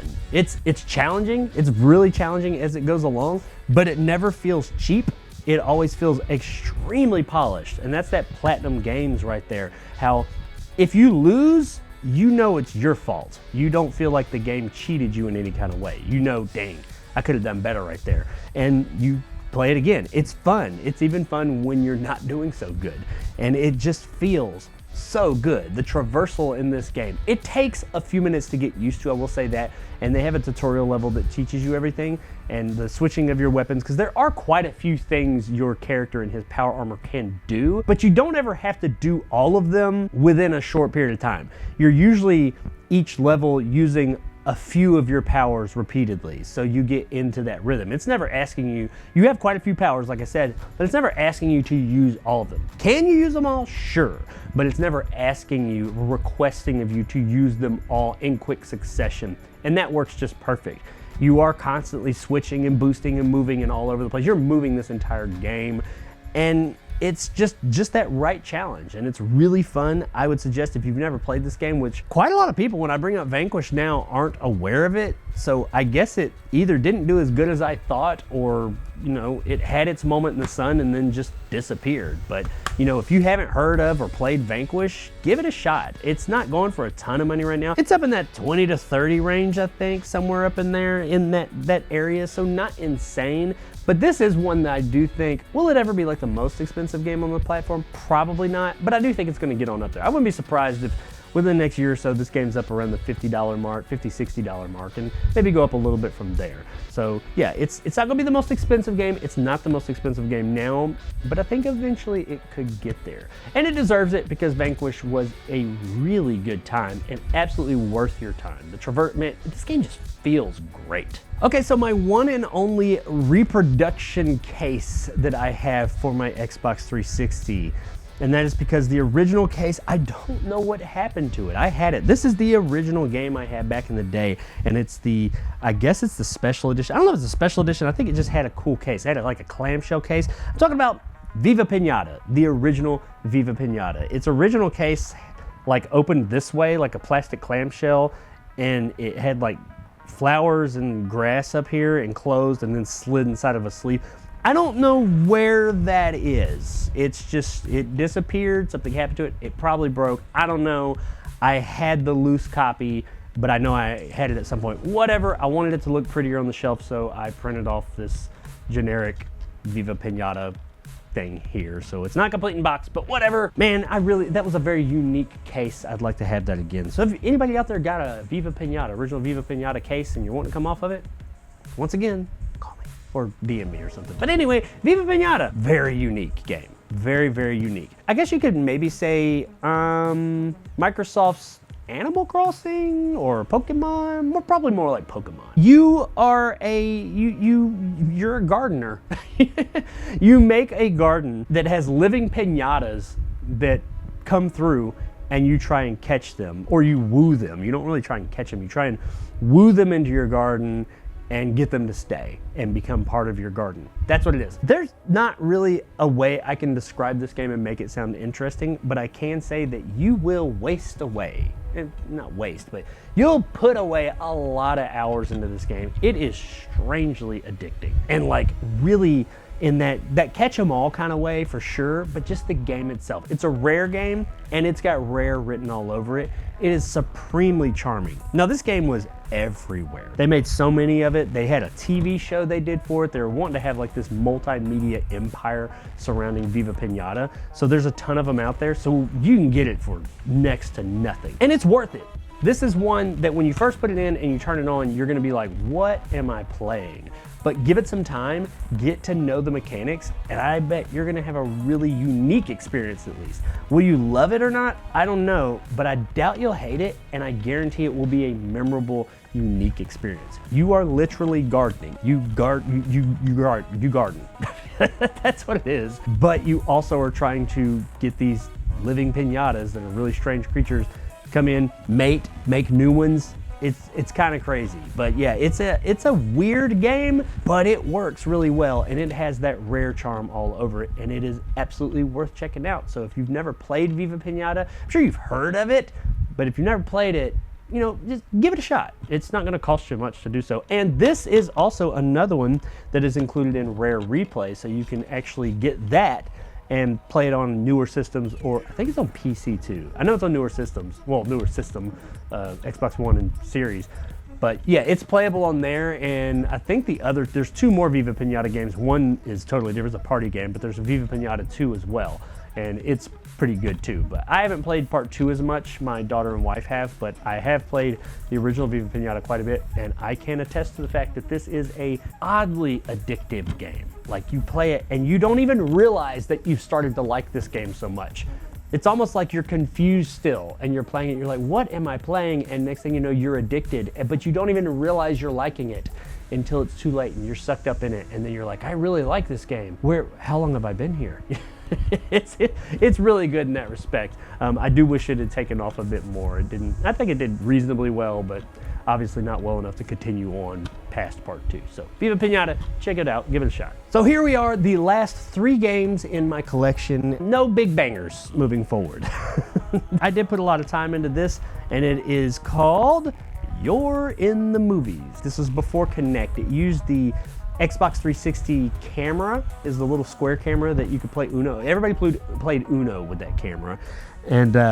And that was play at your own risk, because if you ever played Uno on the Xbox 360 with that camera, you have seen things in your life that other people have not. Because Uno was like a cesspool of God knows what you're gonna see with that damn camera. Crazy stuff. I got some stories there. But you played this with that, and it kind of had like this early AI chroma key thing it was doing, where it would like green screen you out without a green screen and insert you into little, not known movies, but like mock movies and things. And it would have you like standing here and tell you, before you could see what you're going to be doing, it gives you like a few different activities to do. And you have to do those things. You get points for like running, and then it has you do this and that from different angles. And then it inserts you into like a movie trailer. It's cute. I mean, you're not going to get a lot of mileage out of this. Nobody's going to get this now. When it came out though, it was kind of like, oh, that's novel. That's cute. You know, that kind of thing. It's not perfect. There's stuff popping in the whole time and all that, and parts of your head are disappearing and whatnot. But I mean, it's cute enough. If you spent like $1 or $2 on this, ain't nobody gonna be mad at you. But I doubt anybody's gonna do that. I don't know anybody else who has this, and definitely no collectors are buying it. I have it because I bought it when it came out, and I think it was a budget title then. Does it work? I mean, I guess. It's not as clean cut as they show on the back here. This is like some professional chroma keying they got going on for these scenes here. They ain't gonna ever look like that. Maybe if you're standing in front of a green screen, possibly. But yeah, and most people is not gonna look like that. But I mean, it's kind of funny, some of the situations it puts you into here or there. But really, like I said, nobody's buying this, collector or otherwise. I have it, like I said, because I originally got it. You're in the Movies. There you go. Probably never seen it. You'll never see it again. Now these next 2 are Kinect games. I'd like to say that these were lot buys or something like that, but they're not. I actually bought them when the Kinect was new. Like I said, I go all in on new tech. When I get new tech, I'm all about it.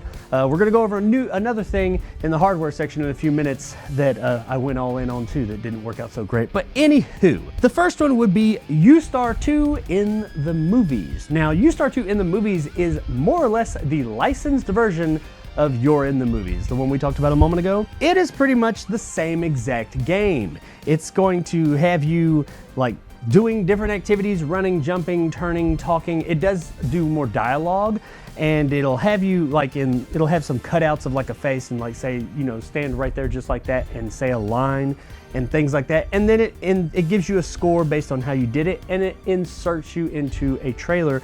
But these trailers or scenes are from actual movies, like real Hollywood movies. Like on the front here, it says it's got clips from The Godfather, The Hangover, 300, Kick-Ass, Terminator, Star Trek The Next Generation, Wizard of Oz, Meet the Fockers, The Matrix, and includes 80 scenes with hundreds more available. I guess you could do DLC or something. This version does work better because the Kinect is more powerful hardware. And say what you will about the Kinect, it was impressive tech. And it did what it did well. I just think that sometimes some of the games weren't made as well. The hardware itself though is impressive. And here I remember it maybe not looking as good as it looks on the back of this box, but I do remember it cutting you out a lot better because it had much better cameras and things like that, and it could cut you out of your background a whole lot better and insert you better. And it also recorded voice and stuff. That's neat. This was a better experience than You're in the Movies for sure. Is it a much better experience? Is it an experience that you need to go out and get right now? No, probably not. I have not played this since I was playing the Xbox 360 back in the day. So the 2010, 11, 12, or 13 I think is when the one came out, and I kind of moved on to that. So yeah, I haven't played this since back then when I got this game. Much like You're in the Movies, it's cute. It was kind of like, oh, that's novel, that's neat that it did that. You play through a few, you see it, the novelty wears off, you move the hell on. I don't think that this game was full priced. I don't think even then I would have paid full price for this. But, for what it was and the little bit of money I probably paid for it, it was fine. Much like the last one, you're not gonna buy this. You're not gonna get it. I mean, who are we kidding? Why am I even still talking about this? Nobody's getting this. Yoostar 2 in the movies. It's better than the last one. Now for the last game in the collection, and it also, as I said, is a Kinect game. I'm gonna say that it's probably a game nobody's gonna buy either, but I could see someone wanting at least something like this. And we're talking about YourShape Fitness Evolved 2012. It's an exercise game, and this is something I think that the Kinect actually did do well. There were a lot of games on the Kinect that it didn't function too well with. As I mentioned, I don't necessarily think that was the hardware. I think that that was a programming issue because some games worked really well. But fitness games, if done right, did actually offer something that you couldn't get with a controller, at least not the same feedback and everything. And I remember this one being a pretty good workout. Like it monitored you and saw your stance, and you had like the person, it was just like watching, a video of someone and you mimicking them and whatever moves they're doing. And it would read you and tell you, no, go lower or raise your arm. It was very detailed for what it was in telling you how good you were doing. And I remember it being fairly accurate. There were times I'd be doing like a lunge or something and it would tell you, okay, no, bring it down. And on the screen where my person, it showed me myself, it would show like a little thing saying, bring it down to here. And sure enough, I wasn't going down to there. So it was pretty accurate for that. It would give you estimations of how many calories and things like that you burned and telling you, you're wanting to get down to this or gain this or whatever. You could set up like goals and daily things and all that. It was a legit workout game. There's apps like this on phones all over the place now. Like they're everywhere. You pay for a lot of them. This was that in game form back in the day, but it actually scans you. And I thought that was pretty cool. That is a neat thing.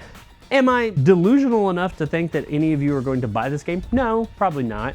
But if fitness is something you're interested in, but you're not like super confident in it and you don't know what to do necessarily, I will say I remember this game giving some really good pointers. It has actual workouts and fitness regimes built into it, and it will build you one that you could do, and they were legit. It was a legit workout. So, I mean, if you ran across it like in a lot or next to nothing, and that is something you're interested in, and you happen to have a 360 and a Kinect, if all those stars align and you're looking for that perfect app, I don't think that this would be a terrible version to do. I mean, I remember enjoying what it had to offer and it actually giving a pretty good workout. And this was an area that I think the Kinect could excel at, and did in this case. Now, there were other workout games that maybe not so much. They're a bit more budget and not as in depth, but this seems like somebody actually put in some real work to get a very effective program for people to get up and get in shape. So as funny as it is, YourShape Fitness Evolve 2012, I was expecting, and you were probably expecting to say it's not a good game. It actually is. I mean, it's not a good game because it's not a game. It doesn't have games. It's a straight up just workout, but it is a good program. I don't think it's a bad thing. There's probably other more modern things on phones and things like that. I know for a fact there are. It'd be more convenient to use, but I will say the one thing this offers that those don't is those aren't scanning your body as you're working out and giving you minute to minute or second to second like feedback on what you're doing that's relatively accurate, and this does. So there is that. I'm not delusional and think somebody's gonna break out all those things I said and have those stars aligned and go get this game and do it every day, but hey, if you happen to have all that stuff and you're looking for a good workout, what's it called? YourShape Fitness Evolve 2012. Check it out. So there it is, everybody. That was the games in my Xbox 360 collection. Now I am gonna go over a couple of hardware pieces here in just a moment. It won't take long, we're almost to the end of the video, but that's what I've got. It was, you know, I'm not even sure how many it is. I got about 80 games that I talked about today. I do have one or two more games stored away somewhere. Like I know I've got that Daryl Walking Dead game somewhere. I know I had that because I went to a convention and my wife and daughter stood in line to have Norman Reedus sign it at a horror convention one time. So that's somewhere. I've got that. I don't know where. Surprisingly, I don't have it on display. I need to find that. It's been a while, but got that somewhere. I got a couple of other things. One of the Gears of War, I think, a version of that somewhere. Yeah, there's a couple of them that are somewhere in this house, probably stored away somewhere. But beyond that, about 80 games that we talked about today. I know there were actually quite a few of them that I was like, I haven't played much of this, or I haven't played it at all. And you know, that's just me going through and as in my collecting journey, running across games that I didn't have a chance to play back in the day and saying, oh, I wanted to play this, and snatching it up to play at a different time and just not having any time to play anything. Now, I do have a ton of digital games too on my actual hard drive or on my account. And I didn't buy nearly as many digital games during the 360 era as I did, say, the Xbox One and PS4 era. That was a ton, but there are a lot, especially smaller games, arcade games, Xbox Live Arcade games. Man, there are some straight up bangers from Xbox Live Arcade, like Summer of Arcade and stuff. You got your Zumas, your Explosion Mans, that comic one I was talking about a while ago, Shadow Complex. Man, I love Shadow Complex. So there are quite a few other games I have, but they're digital, and I feel weird like going through a menu system. I like looking at the physical stuff. That's all the games I am still very much collecting for the Xbox 360. Chances are by the time this video goes live, I would have received more games. Not a ton. I mean, I'm kind of at a buying lull right now because I'm about to go to the Southeast Game Exchange in a little bit less than a month, so I'm trying to save up my money and just blow it all there. But right now I'm not buying as many games and haven't been for about the past month. Just one or two here or there because it's kind of an addiction. But anyway, let's move on from the game side and let's look at some hardware. Now, there's a whole lot of hardware and different things you can get for the 360. I don't have a ton of it, but I do have some and some interesting pieces I want to go over. I'm not going to go over every single piece of hardware stuff I have, like every controller and all that, but I will go through some of the basics and a couple of the more interesting things I do own. And the most basic of all those things would be, of course, the controller. Don't laugh at how bad a shape this controller is in. I don't use this controller. This is literally one of the original 360 controllers I got at launch, and it's not in as bad a shape as it looks. It's kind of dirty. I think it was in my garage at my old house for a while. And one of my daughters had it in her trunk for a long time. I don't use this one. It works. It absolutely works. I could probably replace them thumbsticks for sure, and just clean it up and it'd look great. But yeah, this is the original 360 controller. 360 controller is considered by many to be the best controller ever made. I gotta admit, it is a fantastic controller. I do myself, overall, there are some things about this, especially the triggers, I prefer more, but the next iteration, the Xbox One and Series controller, especially the Elite, I prefer a bit more, but there are things about this one that I really like, and ultimately the main thing is just the feel. The feel in your hands is very similar to the newer controllers, but the feel of the original Xbox 360 controller, the grip is is bliss. It is perfect. This is just perfect for my hands at least, and I love it. Now, the next iteration is very similar to this. All the Xbox controllers from this one on are based on this controller, because I think they realized, hey, we got a good thing, let's not break it, let's just improve a couple of things. And I think that that's what they've done. They have, regardless of what you think about Xbox and the later consoles and how they were and are doing things now, they got some really comfortable, solid ass controllers. And it all started here with the 360. This is a fantastic controller. A lot of people still use these on PC and stuff. I do have the PC USB dongle that you could get. I don't have it right here, it's stored away, but it's like just like a little square, or actually more of an oval rectangle kind of thing that you plug into the PC, so you could use an Xbox 360 controller on your PC, because these are 2.4 gigahertz, they are not Bluetooth or anything. So you do need to have that or some type of thing that will receive that signal. And I use that with my racing wheel, which we're gonna look at here in just a minute. Now I also have the Halo Reach controller that came with the Halo Reach console. I just grabbed this one because it was there. I do use this one more often when playing 360 games because it's just in better shape. It's silver, got some Reach artwork on it and stuff, and just overall in better shape. I have a couple of other ones, but those are the highlights. Now, something that's controversial about Xbox controllers in general, and it all started here with the 360, is the battery pack. The fact that it is removable. Now, you can get rechargeable, or they come with this little cradle thing here that you can put 2 AA batteries in, regular old AA's, and then you clip them in or click it into the back of the controller like so, and bam, you're off to the races. They last a really long time on 2 AA's. You can also get a rechargeable version of this. I did have those, but they've all died and gone bad at this point, so I just use the AA solution now. By this point, Sony had moved to having rechargeable controllers. There are pluses and minuses to that. Yeah, sure, having the battery in there and all you got to do is slap a cord on the controller and off to the races and it charges up. That's great. You don't have to worry about buying batteries and all that. You save money in that respect, sure, but you do have to be tethered to the console if you're going to charge your controller if it dies during a gameplay session. And rechargeable batteries, including the ones inside of actual controllers, just don't last as long as standalone AA batteries. And that is one thing I do like about having this little device, is that you can just slap in a new set of AA batteries, and most people have some AA's around. If nothing else, you got a controller or something that's using them. So I feel like you can not a controller, but a remote control. I like this one a bit more because it keeps me wireless longer. Sure, you're spending more on batteries, but the other side of that is rechargeable batteries do not last forever. They have a lifespan.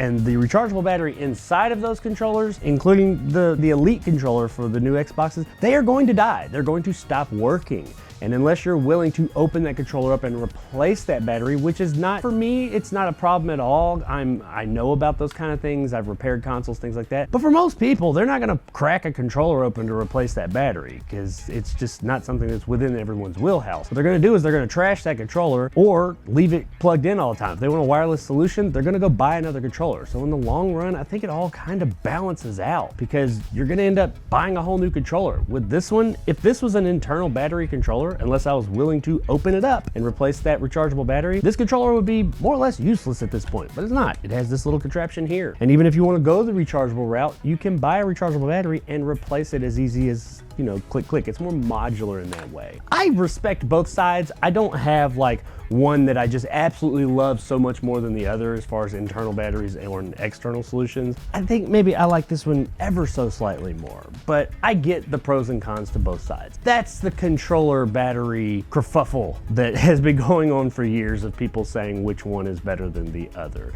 And quite honestly, I think they both have pros and cons. But the Xbox controllers, they use a more modular system, which has its pros and cons like everything else. Speaking of controllers, this is the wireless force feedback racing wheel for the Xbox 360. And for the time, this is a pretty cool solution. There's plenty of racing wheels out there for every console ever made. However, what's cool about this one is that, yes, it is wireless. It has a set of foot pedals with it as well, but I wasn't gonna break them out. And yes, I know this is really dirty. It's been in storage and I grabbed it out for this video. It has all the features of a regular 360 360 controller, but it also has force feedback, which you don't really get that at the time. You didn't get that much with controllers, or at least cheaper controllers. And while I say cheaper, this thing retailed for somewhere in the neighborhood of 99 to 130 bucks, somewhere in there. And you know, for that price point, this is a solid build quality, pretty good force feedback. It works great with the console and the games that it's designed for. So yeah, as far as racing wheels go, this is within that, you know, $100 range, the best one for the generation, I would say. I mean, yeah, I'm sure there's somebody out there with like a Fanatic wheel or something. Those things cost like hundreds and hundreds of dollars. This is not gonna touch that, obviously. I've got a really nice racing wheel over there for my VR setup. It will blow the doors off of this one. This one can't compare, but that thing cost a whole lot of money. This one was about 100 bucks. Right now, you could get this thing for, it's worth about 30 bucks. But for 30 bucks, honestly, if you bought one right now and you're really into racing games on the 360, or you could use this on PC as well, by the way. But if you're really into those games, this is a solid solution. I mean, for a console racing wheel licensed, I'm actually kind of impressed. I do like this one. It's a nice design. It works well. It still works to this day, just like it did when I first got it. So yeah, the Xbox 360 force feedback wireless racing wheel. And then there is HD DVD.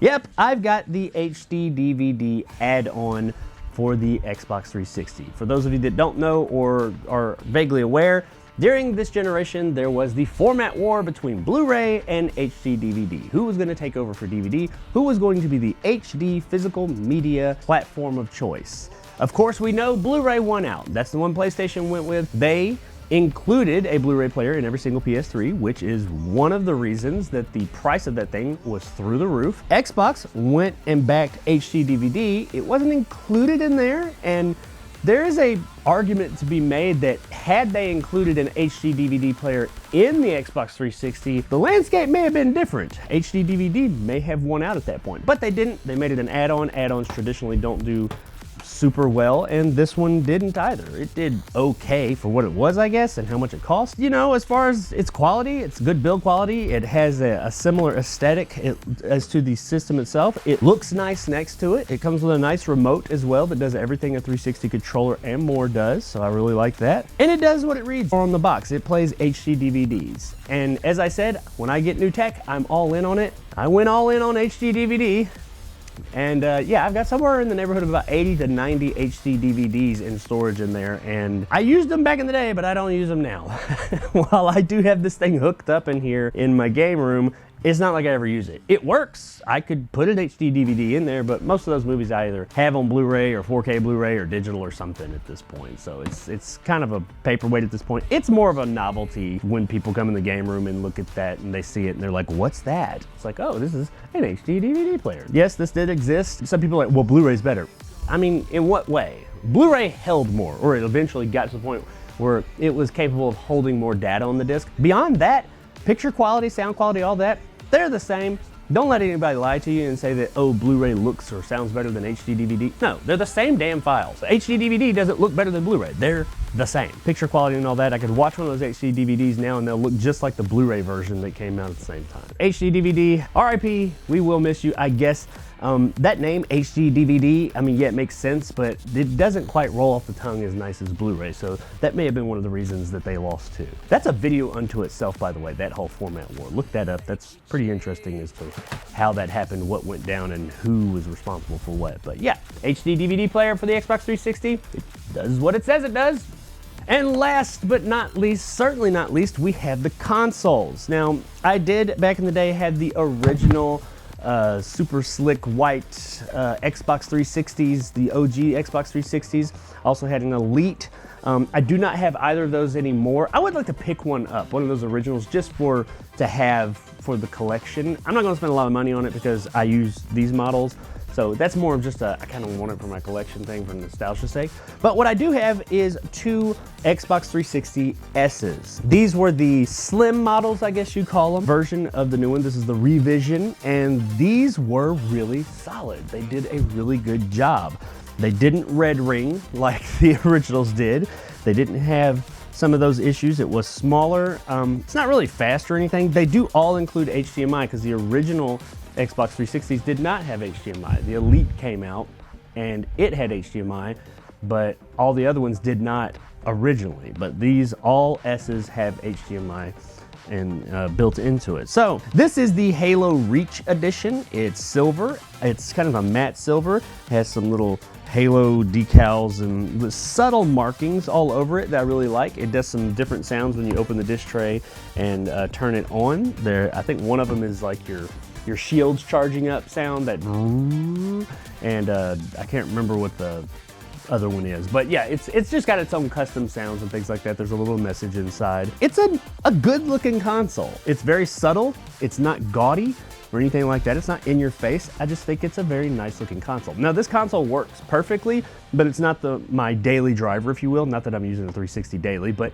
this isn't the one I use when I play on the 360. And the only real reason is because my other one down here, while I do like its design ever so slightly more, its hard drive, I don't know if it's bigger or not, it may be the same, I think they're both 250, but its hard drive has most of my stuff already on it from my 360 days, so I just use that one. Nothing wrong with this one, but I mainly just had this one on display. But it's great console. If you're gonna get a 360, I would absolutely recommend getting an S model because they are really solid. I've never had a problem out of any of them. I've had 3 in all, I believe, maybe 4. I had another one, I no longer have it. It was a black model. I ended up, I think one of my daughters, when she moved out, she took that. All the S's I've ever had, never had one single issue out of them. Now my daily driver, as we'll call it, is the Star Wars Kinect Xbox 360, and I really like the design of this one. Ultimately, functionality-wise, it's exactly like the other one or any other 360 you get. It just has a different coat of paint, and the sounds for opening the disc drive and turning it on are different. I think they're R2-D2 and like a lightsaber or something. I can't remember. I know R2-D2 is one of them when you turn it on, because I remember that so much, turning it on and it does a that's pretty cool. It also has like a neat message in here. I think it says, "These are not the droids you're looking for," or "Help me, Obi-Wan." One of the famous Star Wars quotes is right inside the disc tray. It is a little dirty, and that is because this particular console resided in one of my daughter's rooms years ago for a few years, and she got a little artistic. When I show the Kinect that came with it, the white Kinect, in just a moment in B-roll, you'll see that and be like, oh my God, what happened? And all of this stuff will come off with some 99% alcohol. I just haven't got around to doing it yet. It's a little dirty looking, but it's gonna clean up just right. It's not scuffed up or anything. But anyway, apart from those little dirty spots, it's, you know, just a really nice look. It's very much modeled after R2-D2. Now the console came with the Star Wars Kinect game. It came with a white Kinect, which right here, as you can see, there's some paint on it, but it is paint that comes right off with the right chemicals. I just haven't got around to doing it. Thanks, daughter. And it also came with a gold plate, not actual gold plated, but gold painted, really shiny Xbox 360 controller that was one of the modular controllers. And I don't have it in front of me to show you, but you could turn the D-pad and make it worked 2 different ways. That was a pretty cool one. I think they called it the transforming D-pad or something like that.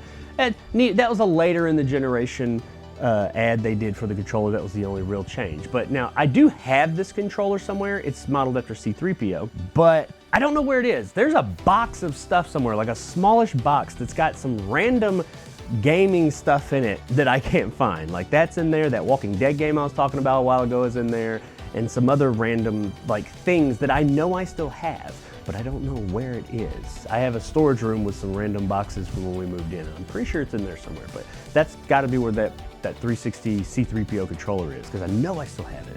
But all that aside, this console bundle, with the exception of the game that came with it that kind of sucked, is just really, it's a pretty looking console. It's a bit more flashy than the Reach one, but it's not gaudy. I just really like the look of this thing, and it's been a great console.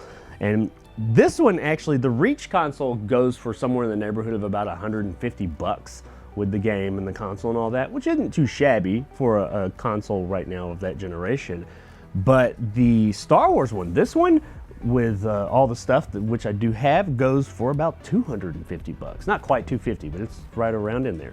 So yeah, I'm really happy, which is odd because everybody hated the game. They said the game was terrible, but the console itself is beautiful and people really like that. So I'm happy to see that it is, it's worth a pretty penny for consoles of that generation. But yeah, this is my daily driver, the Star Wars Kinect Xbox 360. All right, guys, that's all the hardware that I'm gonna go through for the Xbox 360. There's a couple other smaller things, like I said, the wireless dongle that goes on your PC and things like that. That's the only really interesting stuff for the console. But yeah, that's my Xbox 360 collection thus far. This is a collection that, as I mentioned, I am ever growing and continuing to buy for. And I do plan on, when I go to Southeast Game Exchange here in the next month, Xbox 360 games are one of the big things I'm looking for. There's some other things, of course, across all my consoles that I own, but the 360 is one I'm keeping a wide, keen eye out for, looking for some just good stuff for 360. There are some very specific games I would like to acquire, but yeah, it's a fantastic console. It is one of my most memorable console generations as far as like how much stuff and really cool, new, fresh experiences came out. If you got somebody who has no games and is wanting to get something maybe slightly retro, the 360 is hard to beat. There were so many bangers, so many great games that don't cost a lot right now. However, because of the closure of the store and everything, and a lot more light being shown on the 360, and it does have a love. A lot of people do care about that system because they grew up with it. Those games are going up in price quickly right now. They are skyrocketing at the moment. Not every game, but a fair amount of them are. So get out there and get those games you're interested in getting. I am the type of collector who says, get the things that you want to play. Don't buy something just because it's valuable. I mean, if it's the right deal, of course, go for it. But at this point in my collection where I'm at, I'm only getting things I want to play, unless it comes with it or something like that. That's the way I feel like you should collect.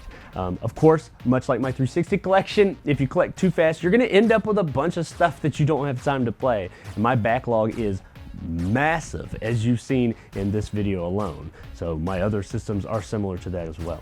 But yeah, 360, I love collecting for it. I loved playing it, had such good memories with it. I would recommend it to anyone, but get the S model, not the original one. I didn't have a lot of problems with Red Ring. I had one console, well, two. I had one console Red Ring that was mine. It was my Elite, actually, oddly enough, the newer, original fat model that Red Ringed. Microsoft took care of me. I sent it in. They sent me a new one back. That's cool. My original, I turned in, or I traded in for my Elite. It never Red Ringed. But I had another original, but I didn't have it originally. I got that from a friend who no longer wanted it, and I took it off his hands. And I know that said friend is not the easiest on electronics, so I'm not 100% sure what all that thing went through before I got it. It Red Ringed as well, but it had some other issues too, so I can't totally fault the console. Now, I know the Red Ring of Death was a big issue. I'm just telling you, I had many 360s, and I only really had it happen that once. We can maybe call that one twice at most, but that's through a lot of 360s I had over the years. I'm not saying that the Red Ring of Death doesn't exist. It absolutely does. Maybe it's not quite as prevalent as some would lead you to believe. Maybe it is, and I was just lucky. I don't know, but yeah. I would still shy away from those launch consoles to get the S, because it was a much more better designed console. But there it is, guys, my Xbox 360 collection, hardware, games, all that stuff. I hope you guys enjoyed this. I know that this was a long video. I've had to break it up into a couple of times over the course of about a day and a half. So if I look a little bit different in some scenes, that's why, because this thing took a while for me to shoot with interruptions and whatnot. So hopefully I can whittle this thing down to a watchable runtime. We'll see, but I really am happy that you've made it this far. If you have, I really appreciate you and your time. I hope you enjoyed taking a little look, a peek here at my collection, and I hope that, maybe this spurs you on to start collecting for the 360 or collecting for something, just no matter what it may be. I will do another one of these videos. It's probably gonna be a little bit. I recently did my Sega CD collection, and this one's coming right after it. I'm actually currently working on my next story of video, and that's gonna be taking up most of my time. So it might be a little bit until we get another one of these collection videos. We'll see how long this next story of video takes me. So there's gonna be a little bit more of a gap between this and the next collection of video. I really appreciate you guys. Check out my Patreon, check out like and subscribe and all that stuff that you're supposed to do. I'm not gonna go through it all for you. You know the drill. Hope you enjoy. Check out my story of videos. If you have any interest in the Dreamcast, the N64, the PlayStation 3, and what I have coming soon, check out those videos. Put a lot of work into them. I think you will like them. My other collection videos. That is it. Check out all my stuff. Subscribe. I may be doing live streams soon. That's a last minute thing I just threw in. We'll see. All right, guys. Love you. Peace, love, chicken grease. You're all awesome, and I love every single last one of you. I'm out.